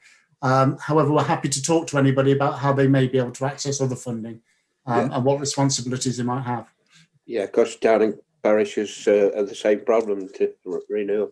Thank you. Absolutely. Thank you for that. Okay, thank you very much. I think we've got nobody else on my list. We'll go to the vote, please. So 4 against or abstain, and James. Thank you. Beginning with Councillor Allison. 4. Councillor Archer. 4. Councillor Atkin. 4. Councillor Buckler. 4. Councillor Bull. 4. Councillor Martin Burfoot. 4. Councillor Sue Burfoot. 4. Councillor Buttle. 4. Councillor Chapman. 4. Councillor Donnelly. 4. Councillor Elliott. 4.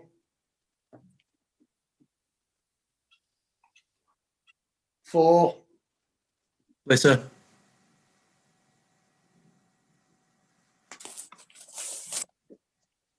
Can you put yourselves on mute if you voted, please? Councillor Flitter. 4. Thank you.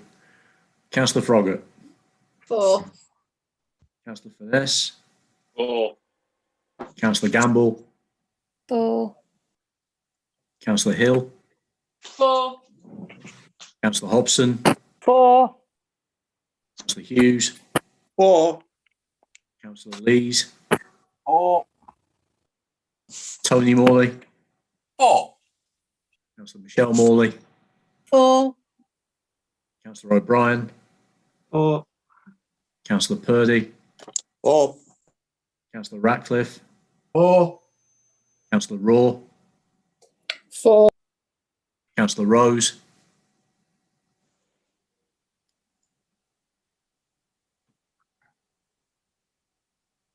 Councillor Rose, move on.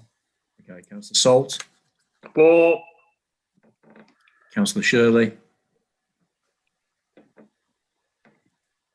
Andrew, you there? Move on. Councillor Slack. 4. Councillor Statham. 4. Councillor Sutton. 4. Councillor Swindell. 4. Wakeman. 4. And that leaves us, who was it? Rose, Councillor Rose? And who's the other one? Councillor Shirley. Councillor Shirley. And I voted. Rose shouting 4, Councillor Roses. Lewis? Yes, 4. Thank you. Saying that. Nobody's listening. Thank you very much. And I voted for as well. So what's the numbers there, please? That's unanimous, Chair. Thank you very much. Okay, moving on to item, where's my papers? 9, the revenue budget. Karen, please. Thank you, Chair. So this report covers revenue spending. As members will be aware, that's for day-to-day things like salaries, purchase of supplies and services, payments to contractors, interest on outstanding loans. And we deduct from that income from fees and charges, government grants for revenue purposes, council tax and business rates. So the council's got a statutory duty to set a balanced budget, and the budget that's been proposed tonight for 2021-22 is balanced. Section 1 of the report explains the process for preparing the revenue budget. It's linked to the corporate plan priorities and also the development of the service plans. And the service plans and budget are prepared as an integrated process. Section 2 of the report sets out the details of the local government finance settlement that are reported to members at the last meeting in January. So you'll remember that the settlement was better than we'd expected. I would like to remind you of some key points. However, the settlement funding itself was kept at the same rate as 2020-21, whereas we had hoped for an inflationary increase. The core spending power that's shown in paragraph 3 of the report has been increased by 1.27% for 21-22, but this does assume that the council will increase its council tax by £5 for a Band D property. And there was the good news that once again, the council's been protected from the negative revenue support grants, which would have been a significant pressure had we not been given that protection. As the report states in paragraph 2.5, the settlement's much higher than anticipated, but it's only a one-year settlement, and we really need some certainty for future years. We're hoping to get that later this year when the government announced the outcome of its funding and business rates reviews, and possibly now a review of council tax. Section 3 of the report shows the revised revenue budget for 2021 and the proposed budget and council tax requirement for 21-22. As reported in August, it's been necessary to use the general reserve to balance the revenue account in 2020-21 in order to offset the additional costs and lost income not covered by government grant in respect of the coronavirus pandemic. Although the amount that we now think is required from the general reserve is around £50,000 less than I reported in August. For the revised budget for 2020-21, the significant variances are set out in Table 4 of the report and in more detail in Appendix 3. The most significant changes relate to the coronavirus pandemic. For 21-22, as I say, the proposed budget is a balanced budget, but it's been necessary to transfer just under £57,000 from the general reserve in order to achieve that. The table in paragraph 3.1 shows that the district council element of the council tax, excluding parish precepts, has increased by £182,000. This is mainly made up by the proposed increase in council tax of £5 per Band D, 2.33%.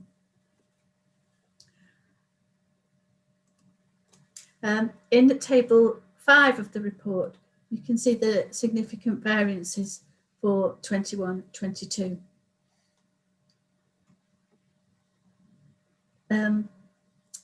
The reasons for these, and the most significant reasons, relate to the waste contract. So you can see in that table that there's an additional £327,000 added for costs relating to the full year impact of the waste contract. And also we expect to receive income from the introduction of garden waste charging, which members approved the principle of in December 2019. The budgeted income for the garden waste service has been set at £548,000. That's £90,000 more than we'd assumed in the report that came into 2019. To answer the query that Councillor Barefoot raised earlier, the report in 2019 assumed an initial participation rate of 38.75%, and that was around 13,650 subscriptions.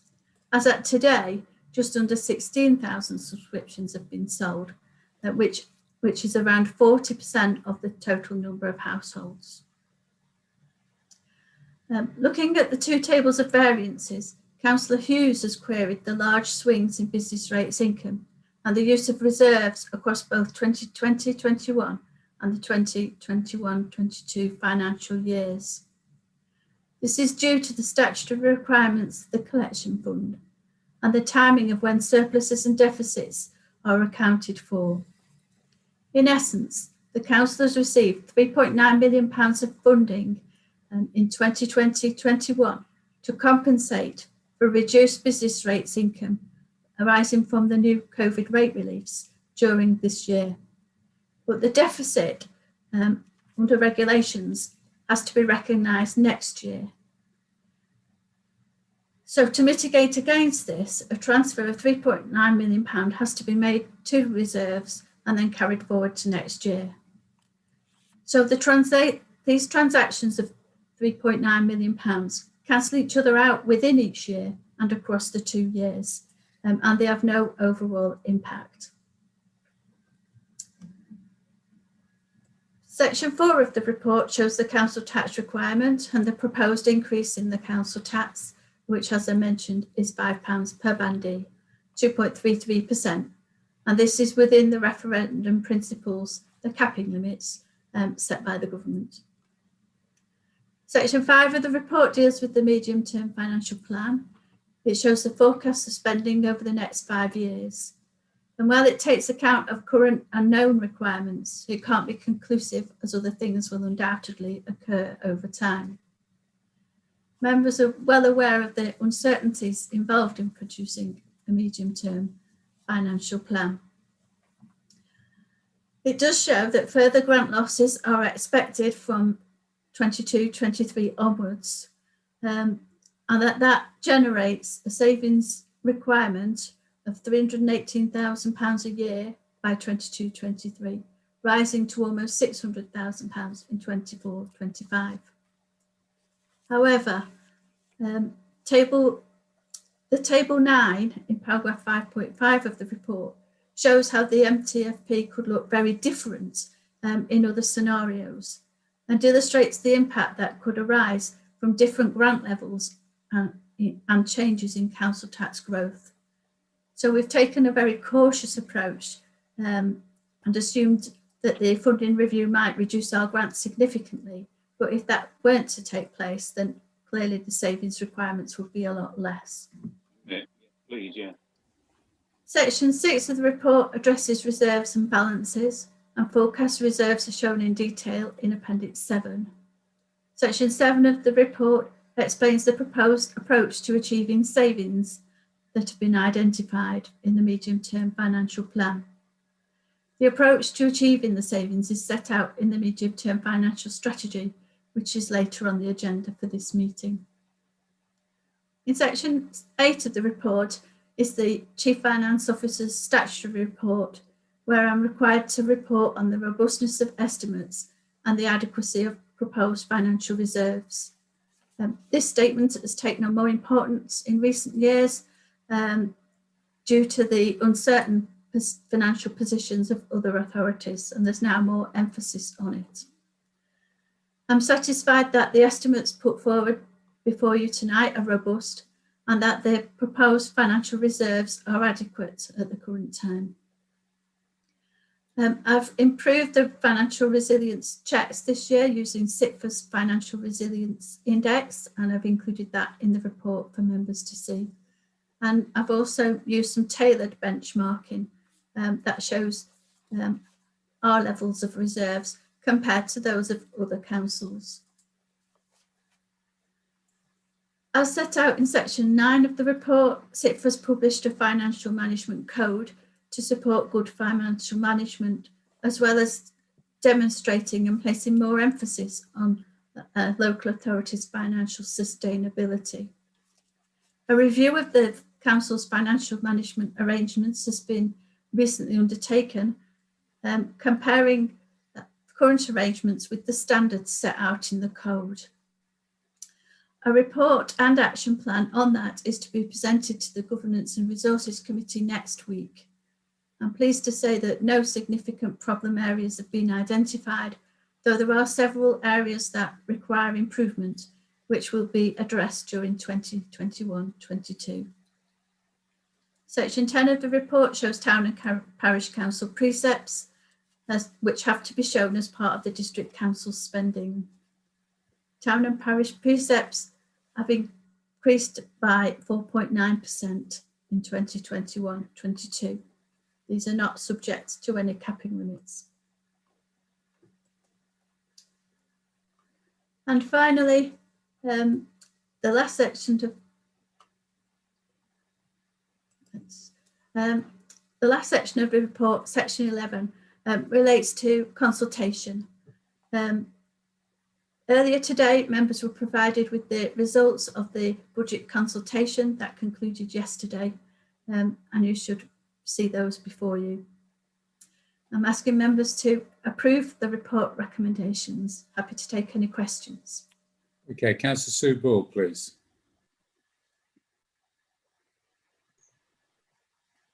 Yes, thank you, Chair. Again, this is very deep and complex report with a lot of figures, and as I've said before, as many of the other members that have been on council longer than I have, Karen and her team really do make sure and they're prudent within keeping our savings and our reserves and monies all in hand and understanding, and she always thinks of the worst, and if we come out better, then all well and good in that aspect. And it's nice to know as we go at the moment, we're still holding a balanced budget, which looking at some of the other councils is quite good at the time. Plus, we're doing as much as we're doing at the time. We have got the money in reserves. She has made the issues as regards CIPRA putting in a new code. That will give it a bit more work. She's already made that clear to me, and that will be coming on the GNR as she actually stated. But there is nothing defining that I don't think that we'll not be able to achieve. So upon that, the one thing that I was just a bit concerned about to the issue is we've got to agree the increase of the £5 a head on the council tax. Now, obviously, the council tax is the next one along as well, but within that, all the recommendations that are there, I'm quite happy to move. Thank you very much. Councillor Chapman, please. Thank you, Chair. Well, I'm taking this as good news. We've balanced the budget due to the competence and the ability of Karen and her team. But true to form, we have been made aware of the possible outcomes if we don't continue to be cautious and we don't get carried away with how things look at the moment. So thanks to Karen and thank you for the report you gave and the explanation of how you're looking to address this in the future. So I'm happy to second that, Chair. Thank you very much. Councillor Ratcliffe. Yes, thank you, Chair.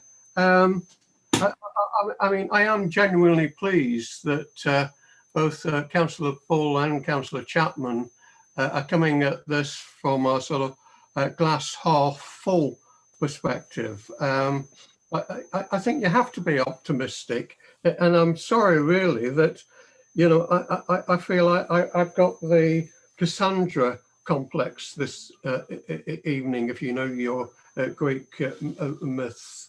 But the warning signs of high risk scenarios are all around us. You know, identify efficiency savings and or additional income, or face the spectre of service reduction. Constant news of low increases in grant funding and increasing reliance on council tax. No wonder we're forced into situations like the acceptance of, the £5 on the band D, and because that is accompanied by something of almost a social moral choice, because there are many for whom any thought of council tax increase is going to put a financial burden on them, certainly in these current national circumstances. But on the other hand, we have to meet regulatory service demands, as it were, and have the resources to meet them.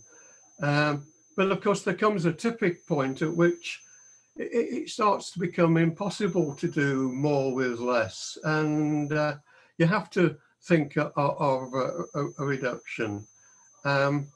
I have to say, it didn't escape my notice in the previous report that essentially that capital programme, though again you can't take anything away from the way the council is meeting these challenges, was essentially a make and mend capital programme. And Karen very clearly made the point, if you looked at the detail, that come the council of 2023-24, we won't even have the monies to do that without significant borrowing, be it external or internal.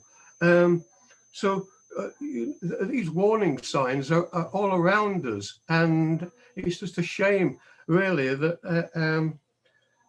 I've got this mood about me, which is on the glass half empty side, as it were. I should be more positive, I know, but I just feel that it's incumbent not to lose some of the things that Karen actually says, despite her and all our reliance on her, our faith in her, which she always produces the goods. Nevertheless, she is far from someone who papers over the cracks, as it were. She always tells you the realistic, the real picture, and you have to acknowledge that. You have to be aware of it. Otherwise, you're really doing yourself and her reports a disservice, I have to say. But having said all that, we are in a position at this moment to feel a certain sense, if you like, of, well, we are managing. We're not quite sure where the future is going to lead us to. But my word, with people like Karen behind us, I'm sure we will be able to, make the decisions that hopefully will rescue us from the nightmare. Thank you very much, Councillor Swindell. Thank you, Chair. I thought I'd better give a perspective from the independent group, since I'm the sole survivor of it. I just want to sort of give comments and a bit of a ramble on this.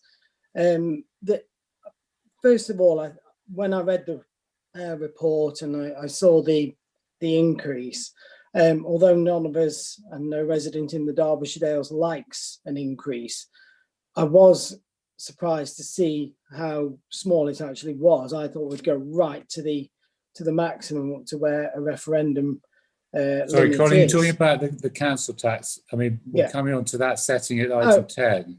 All right, I'll Do save you want to myself save that. your fire till then? Yeah, okay, all right. Okay, yeah. Okay, that's fine. Okay. Councillor Flitter, please.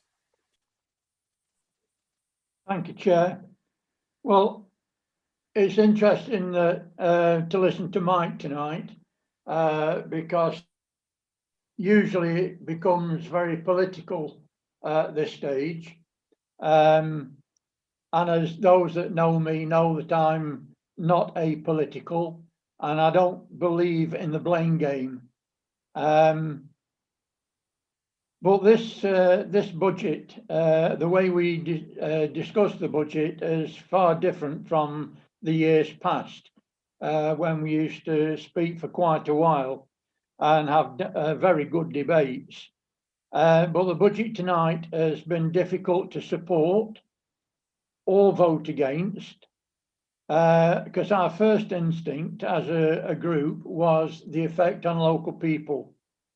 And then Karen and her team put a compelling case within this report, which really is difficult to ignore. I will scrutinise decisions of this council over the next 12 months, because I want to be assured that every decision meets the aspiration and the needs of local people, not just the few, the many that are suffering in these difficult times. I looked at it in a local context and the issues that affect local people living in the Dales. And that's the real things that matter to our electorate. The first thing is housing.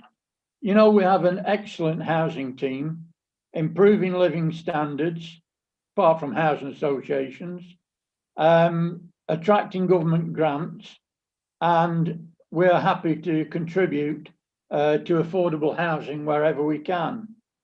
But we do seem to get let down by design and development issues that really diminish the market town appeal and the values of residents. Where business and employment is concerned, which is a big issue in this area, Derbyshire Dales mainly relies on tourism, and I'm glad to hear people admitting that in previous discussions. But apart from Ashburn, who are very lucky, we don't have the capability for really big business to locate here. This is why we've got to, and I hope we will in the future, work and listen to small and medium-sized companies, both in manufacturing, footfall and interest, sustaining local jobs. When we talk leisure facilities and retail, attracting people to shop locally, improving the economy and guardian. We have to get smarter really and realise that some car parking charges and the lack of toilets, which has also been mentioned tonight, they are affecting trade. When we look at the other aspect is value for money, and are our residents getting value for money through this budget and subsequent budgets? Officers in the controlling group will say, well, the things you've mentioned just are things we're already doing. But I ask that, are we doing enough to separate that rhetoric and fine words from the action needed to sustain the Dales? Think how the decisions are made and how they affect our neighbours, not just a few. This council tax rise is once again a greater amount, possibly noting that many residents have been on 80% furlough for some months, still under threat of losing jobs. Pensions have risen only by under 2%, and reported this week that only 1 in 5 people do not have a private pension because of previous low paid income levels and the increasing number of people depending on food banks. And on that subject, I could go on and on. Our officers tell us that the CSP has been increased and is better than in any 1 year in a decade. That represents real-term growth, but we cannot forgive the treatment that we've had over the past that's led us into this situation. The question is, should we now build capacity and the capability to save in the future years, or should we be thinking of our residents who are suffering in the reality of present times? We cannot blame our financial officers for the position we're in. They've strived in excellence over year on year on year to steer this ship that we're in. One thing that I would like to know, because I do get asked, and it has come up in previous conversations, of how much does it cost to run this authority? And by that, I mean by staff, by unavoidable costs, in contrast to the monies that actually go back into the Dales as a place to live and work. And I'm not expecting our officers to answer that tonight. That is something that is quite technical. However, we do know the cost base of this council is very tight, and playing politics tonight is not in the order of the day. But looking forward to the council tax setting, our view would have been a little bit different tonight if the increase had not been other authorities. And we also recognise that in the past year, it has created a dip in finances, especially in supporting the leisure and waste contracts, and a need to get back to 11 a level playing field, but our local residents should be our priority, and building an organisation such as the council should not stretch those resources. After saying all that, Chairman, therefore we shall be supporting this government, this budget tonight, hopefully without putting on more pressure on the local people, only on Band D. But okay, have you so sorry, Councillor, have you nearly finished? I've got several other people who want to speak. Yes, I'm finished now, actually. Okay, we do not want to put pressure on local people, but maintaining those valuable frontline services, we need to grow and so our communities. Thank you, Chair. Councillor Allison.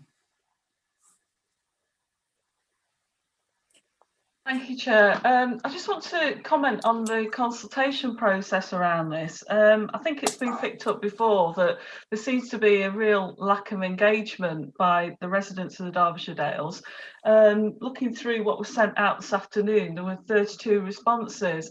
And, you know, it seems like there is some concern about that from the officers, and they seem to be wanting to change that and turn that around.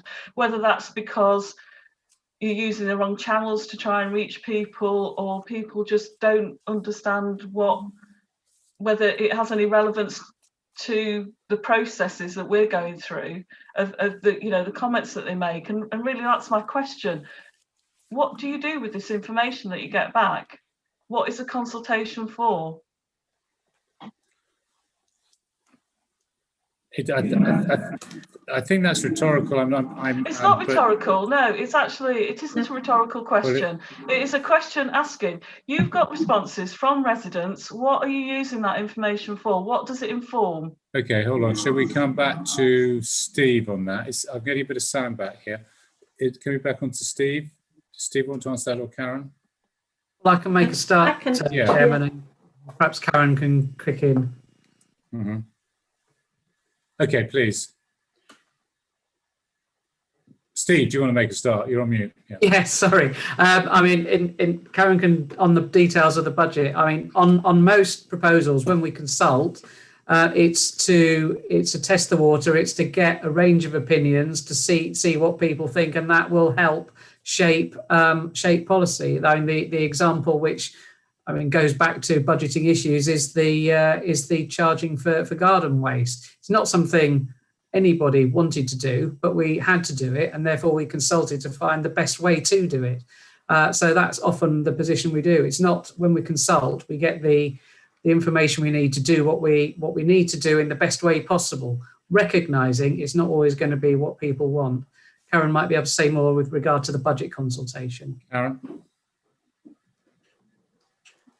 Yes, so specifically on the budget, we do have a statutory duty to consult residents and businesses.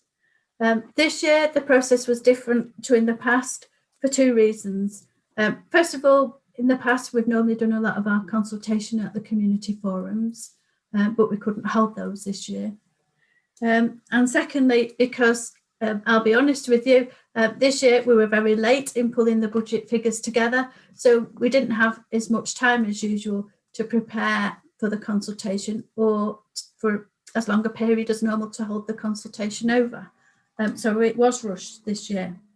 I reflected on this some time ago, and more recently when I was doing the analysis of whether we comply with the standards in the Financial Management Code, because consultation is one of the issues in there. And my view is that we do need to have a thorough look at consultation on the budget and the way we do it. And my first thought is at the moment we're doing it at the wrong time, because we're doing it just before we set the council tax, which is really far too late.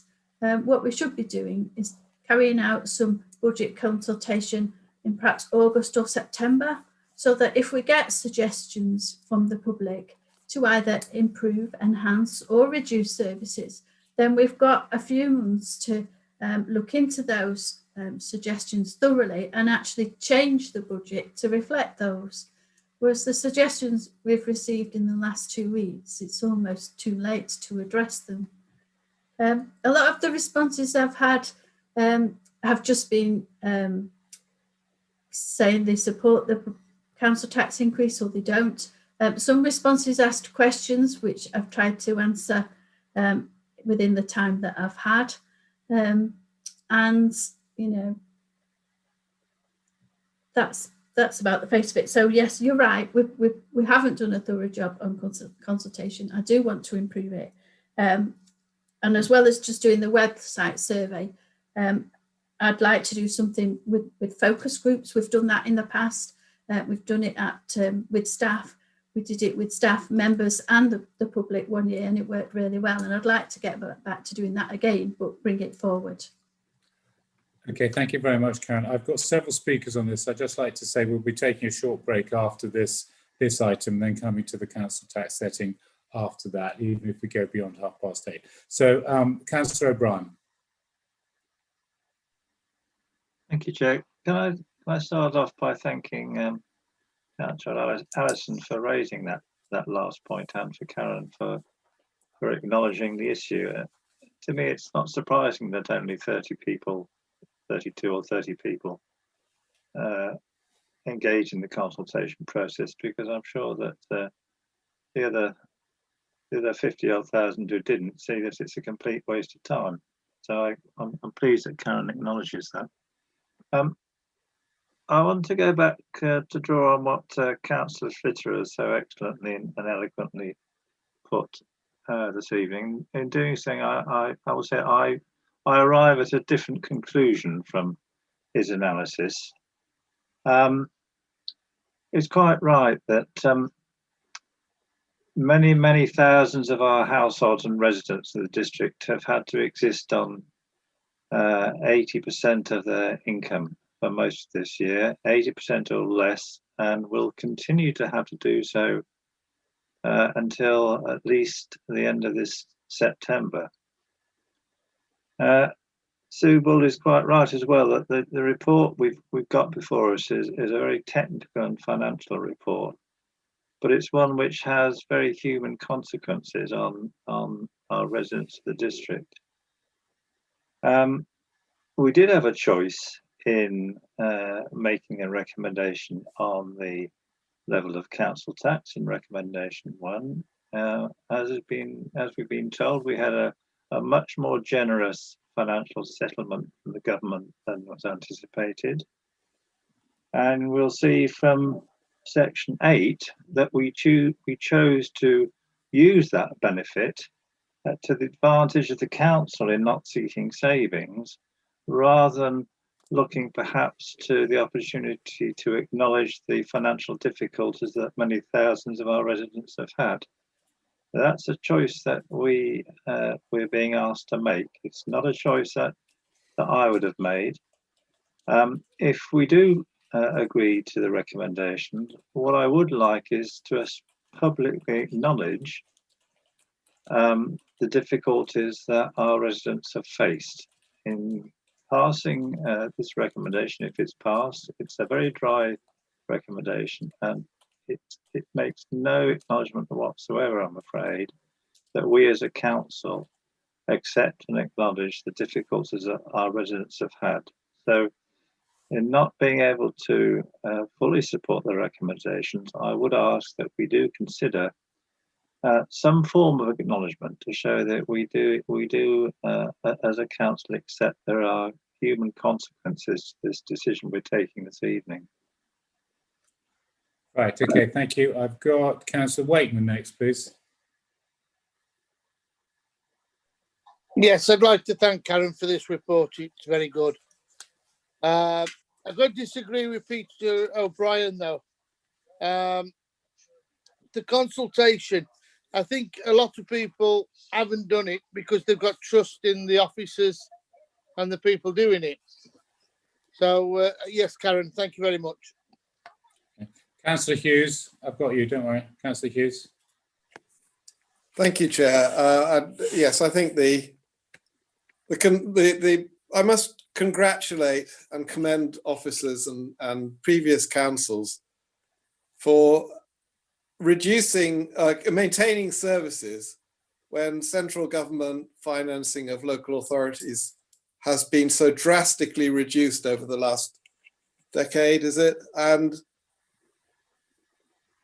if you look at the service plans that we've just agreed, and you look at the sheer number of different things that the council is obliged to do and continues to do despite this reduction in funding and despite the reduction in the numbers of people who work for Derbyshire Dales District Council, then we have to say that they should be commended. The officers should be commended for maintaining the level of service that has been maintained.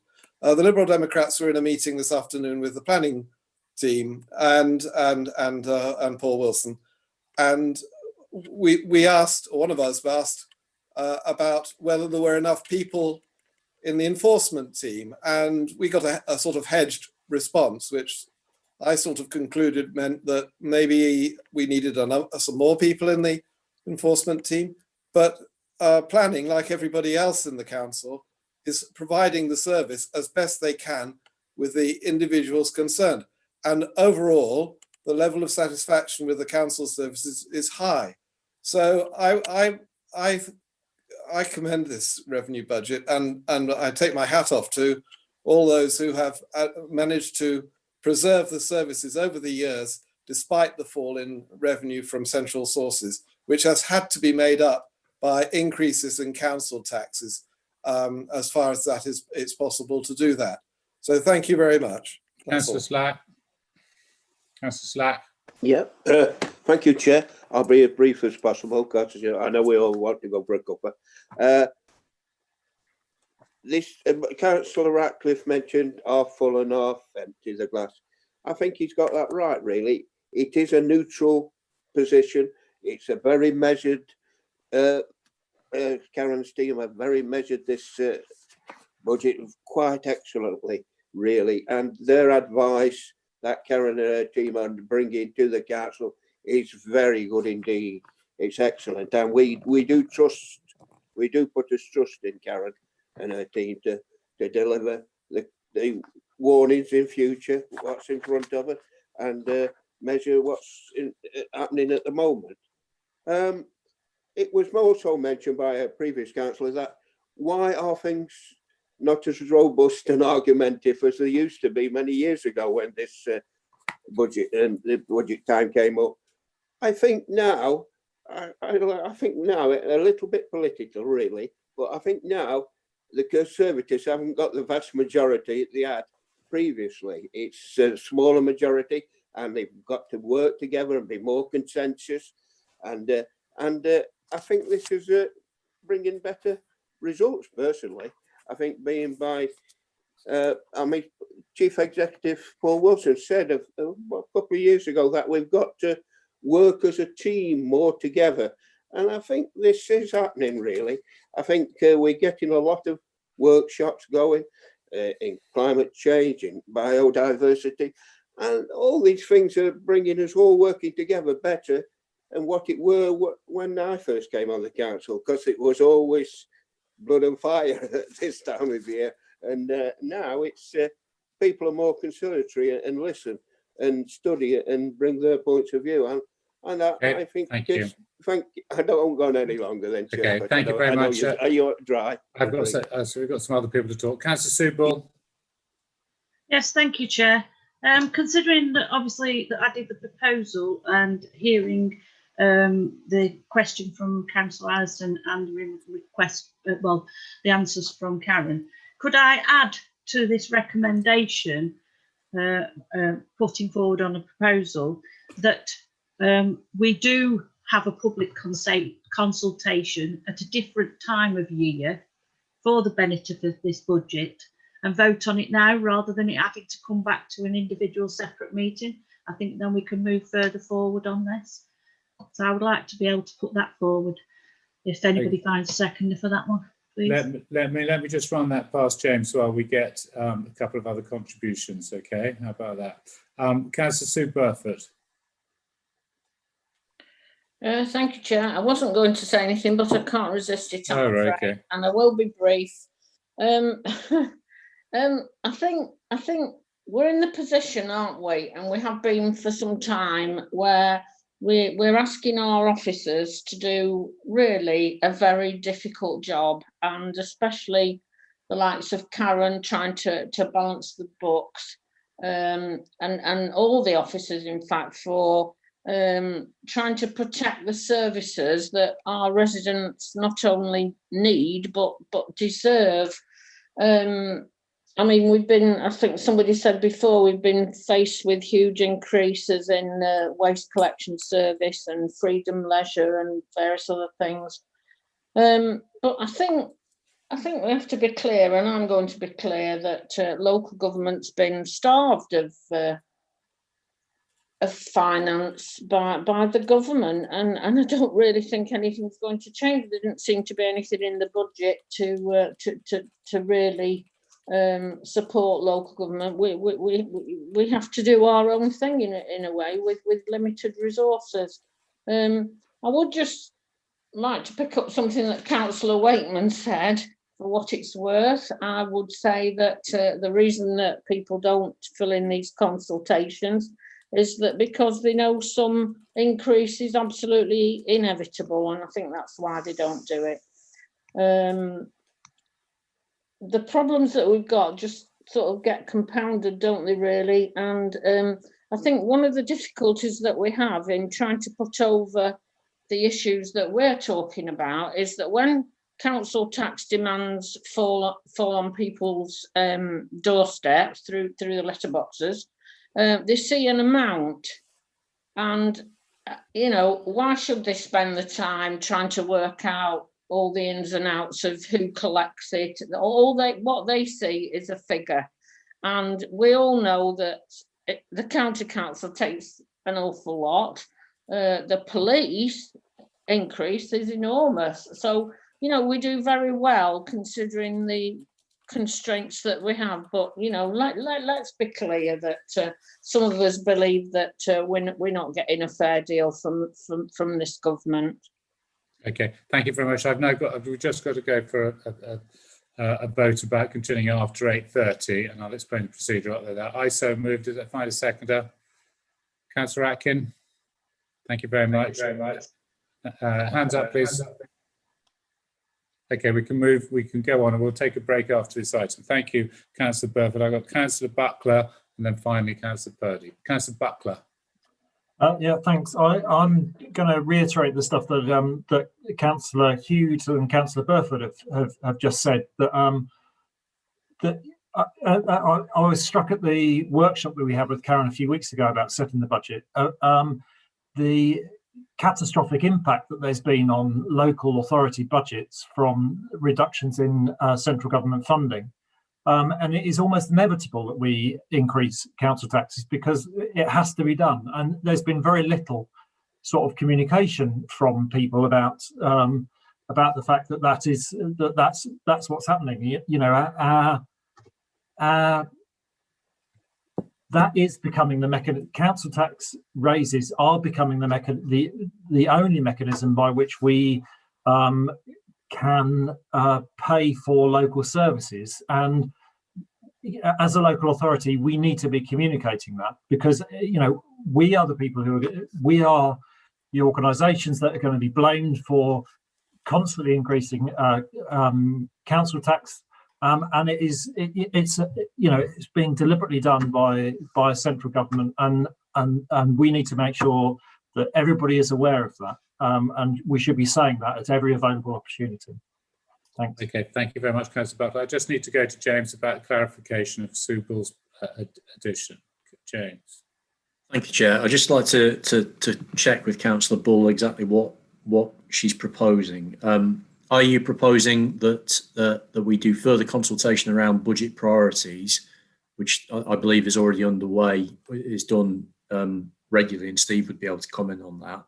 Or is it more around the budget technicalities, which in my experience of doing budget consultation in other authorities, people aren't generally very interested in the technicalities of the budget. It's more around actually what are the things that people want to see delivered. So could you just confirm what that might be? And then, Chairman, it might be better to bring Steve in to give some advice on that. Let's go to Steve first. Let's go to Steve first. Hold on, Sue, please. Steve. Chairman, yeah, I'm happy to add if I can. We generally consult on priorities every 4 years with a big survey which we pay for, and that does go wider than the couple of hundred people on the online panel, which, as members have pointed out, isn't fully representative. So what we tend to do every 4 years is pay for other people to recruit and carry out a big survey. And that's how, for instance, the corporate plan that we have now, that's what those priorities were based on, a big survey that I think consulted about 5,000 or 7,000 people. What we can do, and I think we did agree this when we looked at the corporate plan last time, was to do that every 2 years rather than every 4 years. So, you know, I think the next time that comes up is probably next year anyway. So in that tone, Councillor Bull, I would say that what you're proposing is what we're planning to do anyway. I would just echo what James said. Consulting on budget technicalities isn't helpful, but overall priorities for the council, that's something that generally people do grasp and are happy to contribute to. Thank you. Yeah, well, thank you, Chair.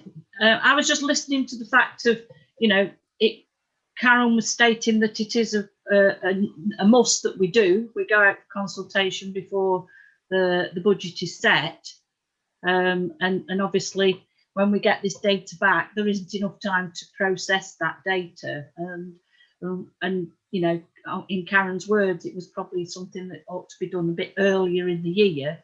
And seeing upon that, and obviously Councillor Allison stating that, I just wondered whether to actually add that on and say that, you know, the consultation for the budget setting is done earlier in the year or later in the year, whichever way you want to look at it. So do it now within this, so that you know, we don't have to come back and have a debate upon it then. But you know, I just it seems to me that from what Steve has said, it's covered certainly in the next year's thing, and maybe instead of doing this on the hoof, we can make sure that in our workshops that we have throughout the year, that this can be the actual schedule of that can be ironed out. Steve, what do you think about that? Chairman, yes, I think that sounds sensible, and certainly some of the other consultation that we've done with members in the past, doing consultation on budgets, has also been effective. I know Karen has run some very positive workshops with, well, I think we all remember those big charts and moving pound notes around, but nevertheless, that sort of does build understanding and helps build our understanding of what members want to. So I think that sort of thing certainly could be done if Karen agrees. Okay. Thank you very much. So I think we're with the original. Yeah, okay, well, we won't bother adding another one on if you feel that we are getting the consultation. I think they're pretty busy, our team. I've got Councillor Purdy finally.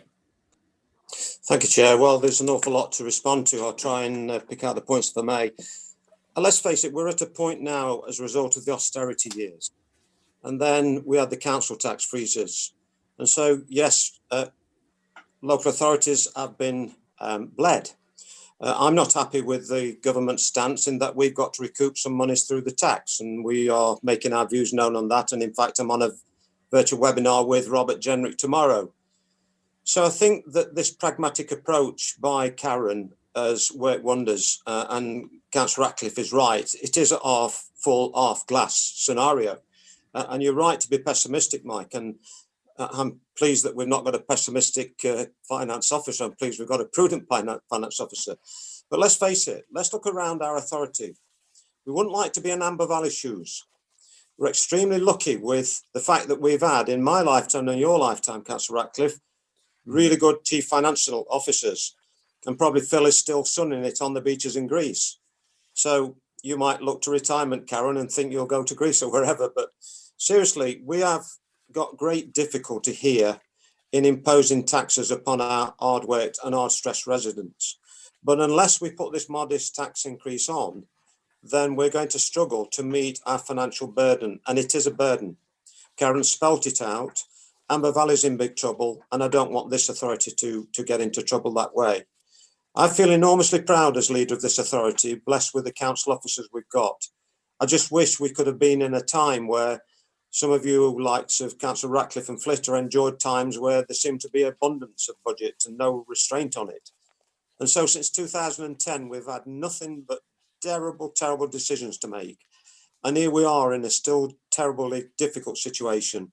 So half glass full, half glass right is spot on, Mike. Okay. Thank you very much. It's been moved and seconded for the recommendations as per the schedule. We're now going to go to the vote, James.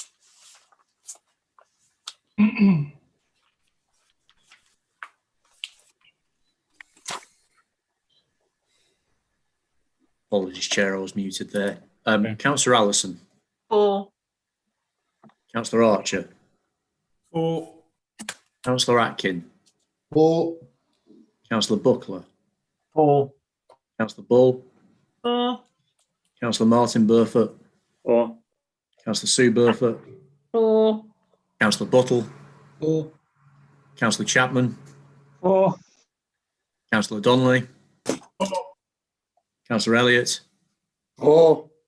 Councillor Fitzherbert. For. Councillor Flitter. For. Councillor Froggatt. For. Councillor Finesse. For. Councillor Gamble.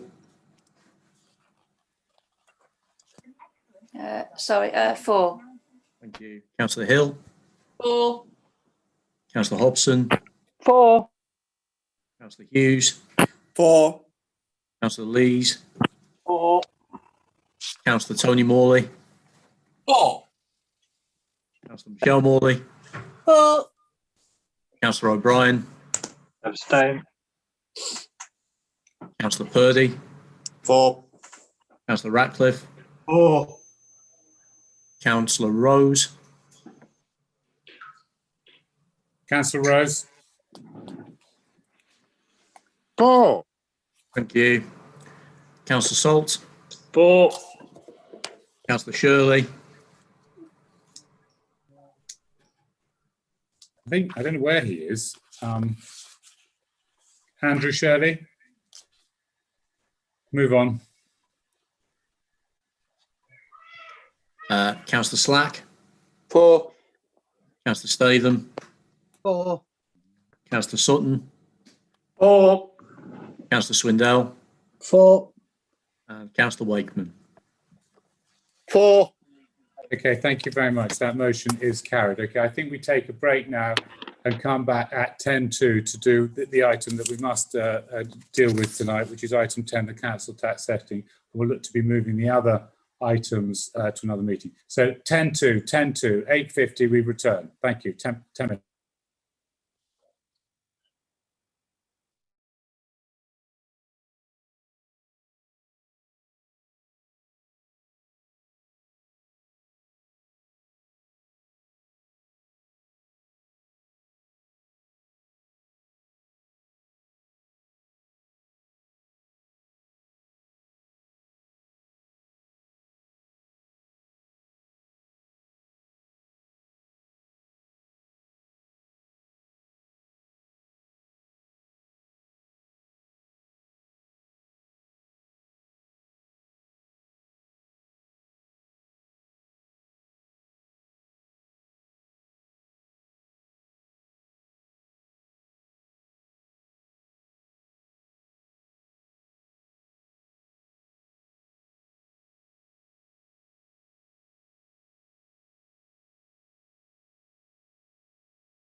Hello, James. Can you hear me now? I think I had problems with my... Yes, we can hear you now, Councillor Shirley. Oh, that's great. Okay, I logged off and logged back on again. Thanks. Okay.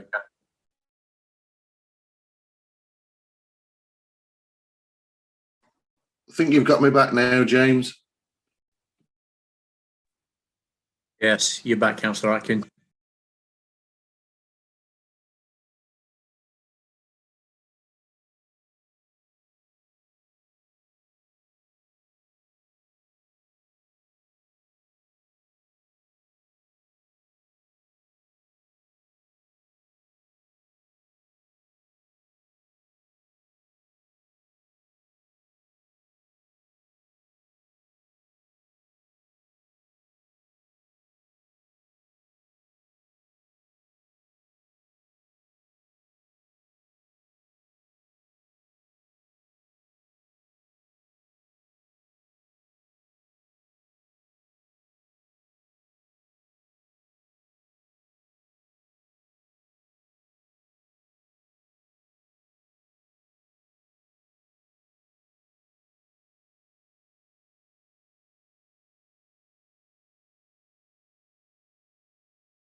The time now is 8:50.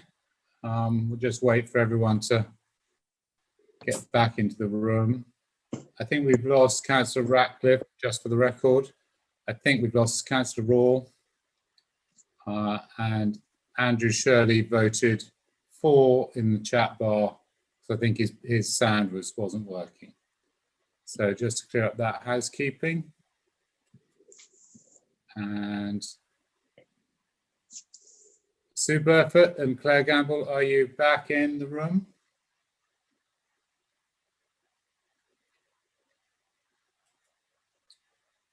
I think that's more or less everybody. Okay, thank you very much. So we go to item 10, the council tax setting 2021-22.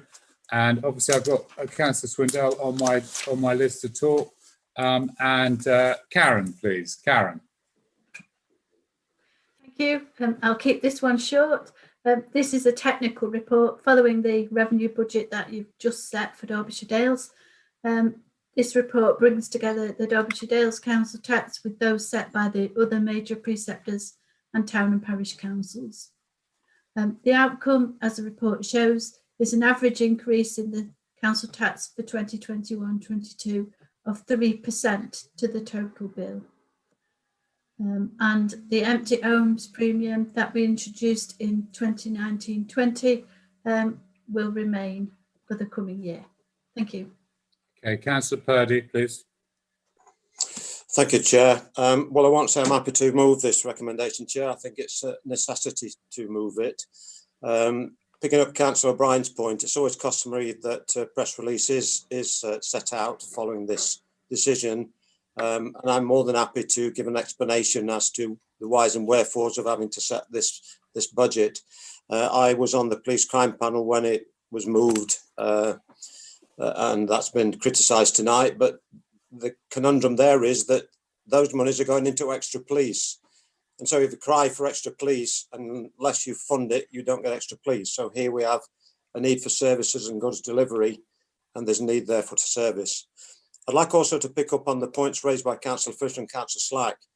I can't speak for what previous leaders did and whether it got heavy political. I can only speak for my leadership.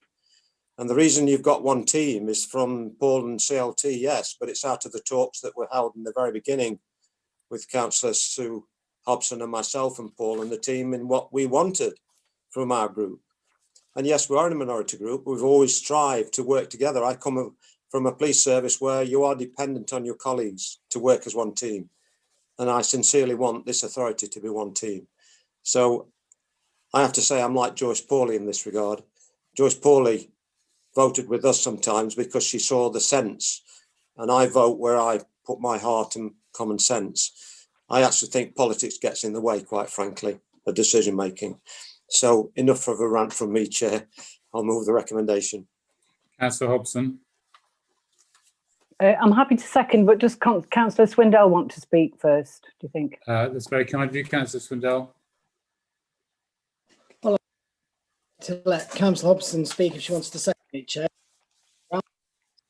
Okay, let's Sue go first. Okay, oh, sure, Colin, I'm fine. I'm happy, well, I'm not happy that council tax is going up, but I'm happy to second the motion. I think this evening, councillors, members have made some very good points, asked some very pertinent questions. I think it's illustrated tonight how hard Karen and her team have worked. And we've said this before about this council punching above its weight. You know, finances have not been good for, it probably is a decade now, but we're striving to do the very best we can for the residents and the visitors and the businesses in our area. So I second this motion. Okay, Councillor Swindell. Thank you, Chair. Things, and that's why I became an independent. So if anybody wishes to come and join me over here, they're more than welcome, because believe me, it makes things a lot easier and the freedom is unbelievable.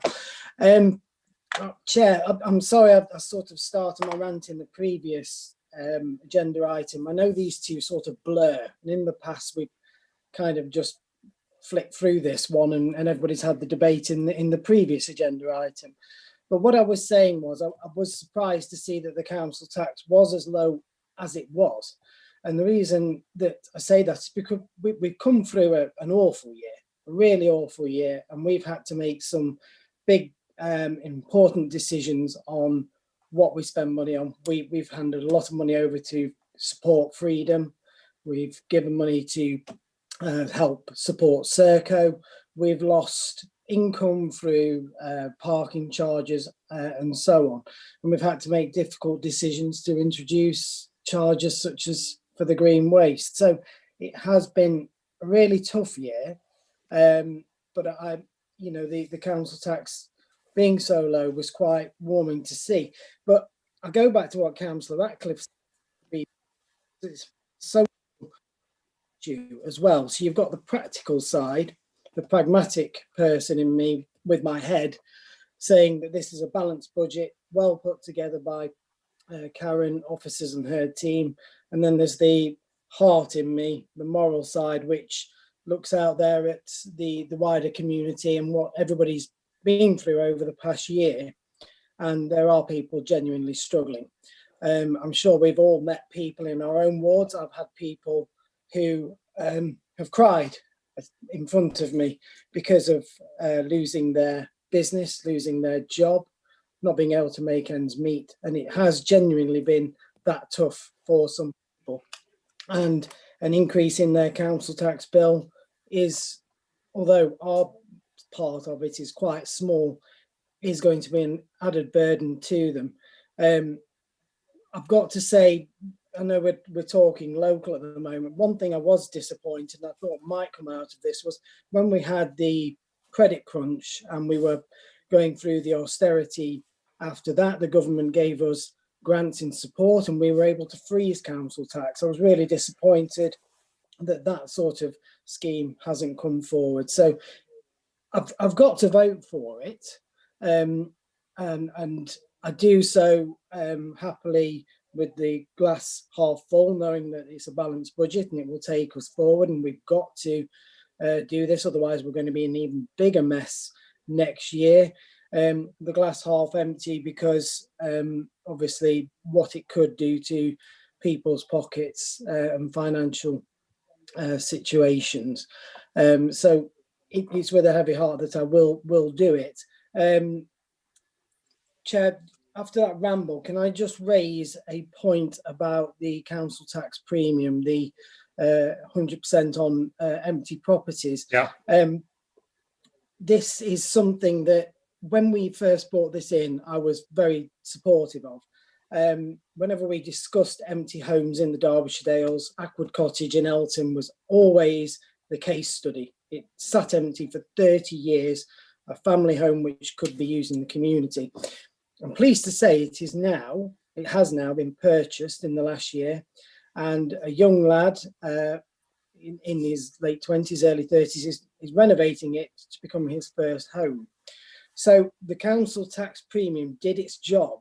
It got that property onto the market, somebody to buy it, to make it their first home in their community where they want to stay. Brilliant. The downfall now is that he has had to work alongside renovating it through delays and problems related to COVID, which have meant it's been delayed.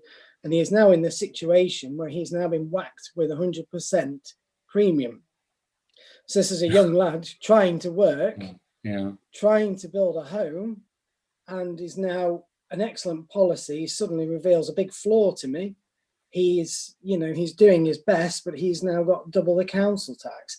Is there any scope for, it's probably going to be too late to help this chap, but to go back and look at this policy, review it, and see if there is a way where we could say we extend the time before the premium comes in, if we know that somebody is making a genuine attempt to bring that property into use, if that makes sense. Thank you. Okay, Karen, would you like to make comment on that at all? Yes, certainly. The point with the empty homes premium is the council makes a decision to apply it, and we've set the 2 years. And the decision is to apply it or to all properties that meet that criteria or not.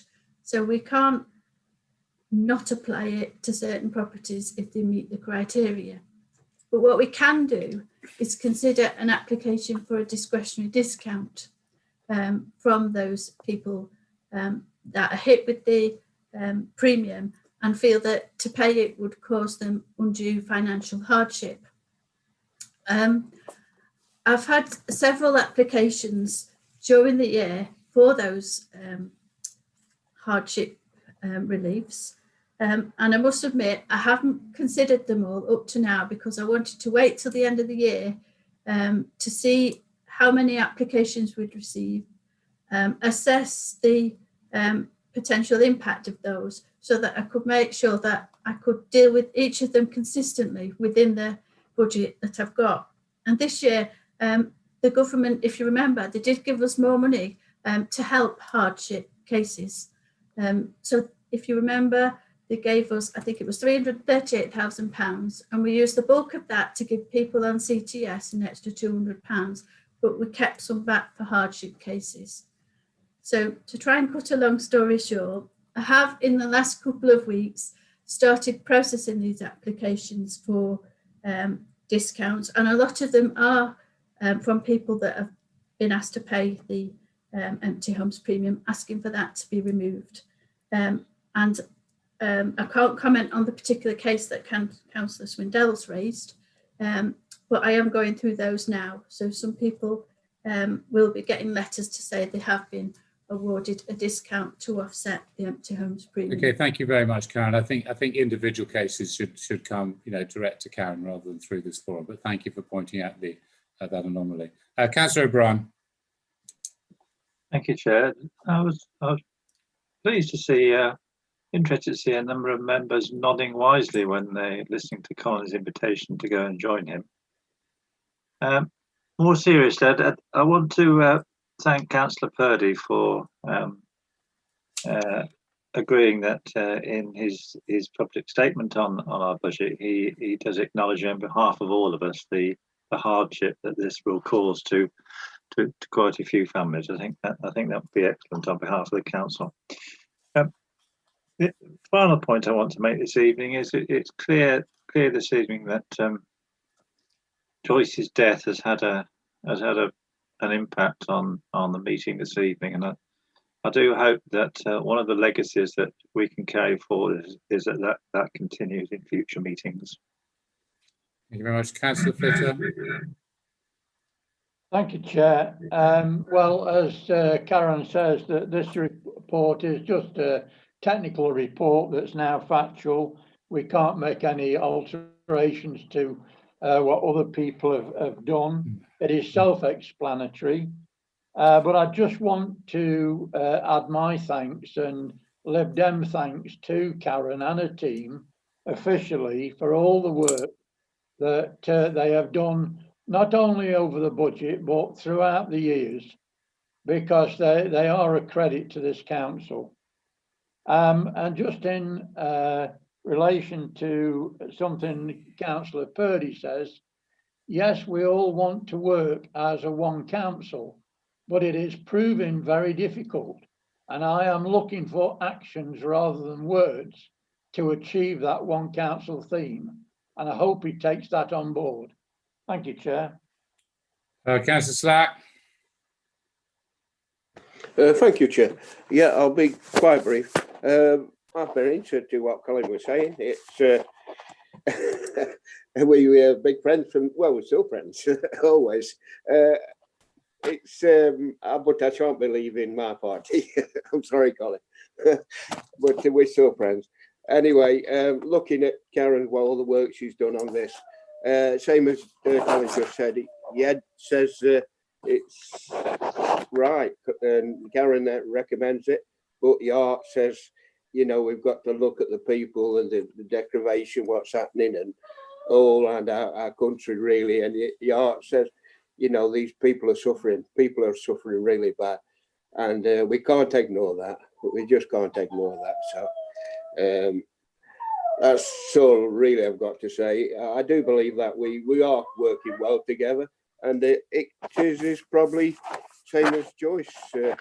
Always, she always weighed different views and said, she weighs each individual view as she sees it, and she was a great person, Joyce. She was a really good person, and she will be missed. Thank you, Chair. I think we all endorse that. Thank you very much, and I hope the cat's all right wherever it is. It's been moved and seconded. Can we go to the vote, please? Chair, beginning with Councillor Allison. For. Councillor Archer. For. Councillor Atkin.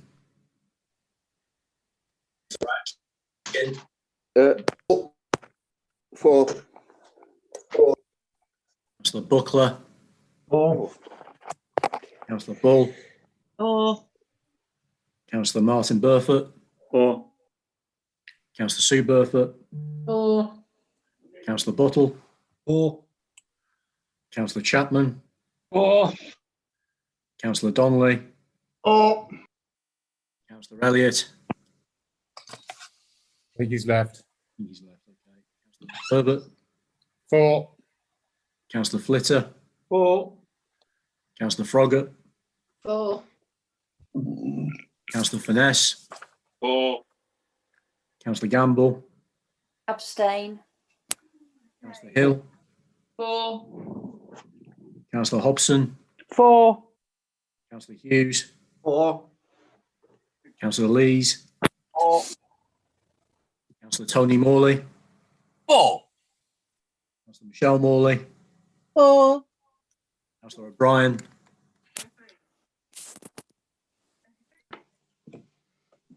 Move on. Councillor Purdy. For. Councillor Rose.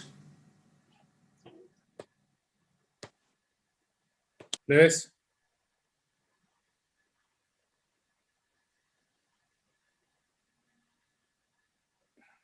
You've muted yourself. Move on. For. Salt. For. Councillor Shirley. For. Councillor Slack.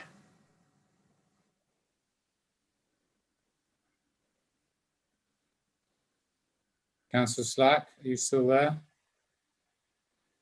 Maybe the cat's got him. Councillor Statham. For. Councillor Sutton. For. Councillor Swindell. For. And Councillor Wakeman. For. The motion is carried, I think. Yeah. Okay, thank you very much. I was for too, James, actually. I Sorry. beg your pardon. Okay, so the motion is carried. We are going to then adjourn items 11, 12, 13, 14 to the next council meeting, which we'll put on the 18th of March, if we may, within 2 weeks' time. Okay, but I've just got the sealing of documents. Can I have a proposer, please? Councillor Michelle Morley, and I'd just like the birthday boy, Councillor Purdy, to second that, please. But happy birthday to you, Councillor Purdy, and I thought you could second the sealing of documents tonight at the end. Yeah, I've had better birthday nights to be I welcome your company. I wish to buy you a drink, seriously. Hands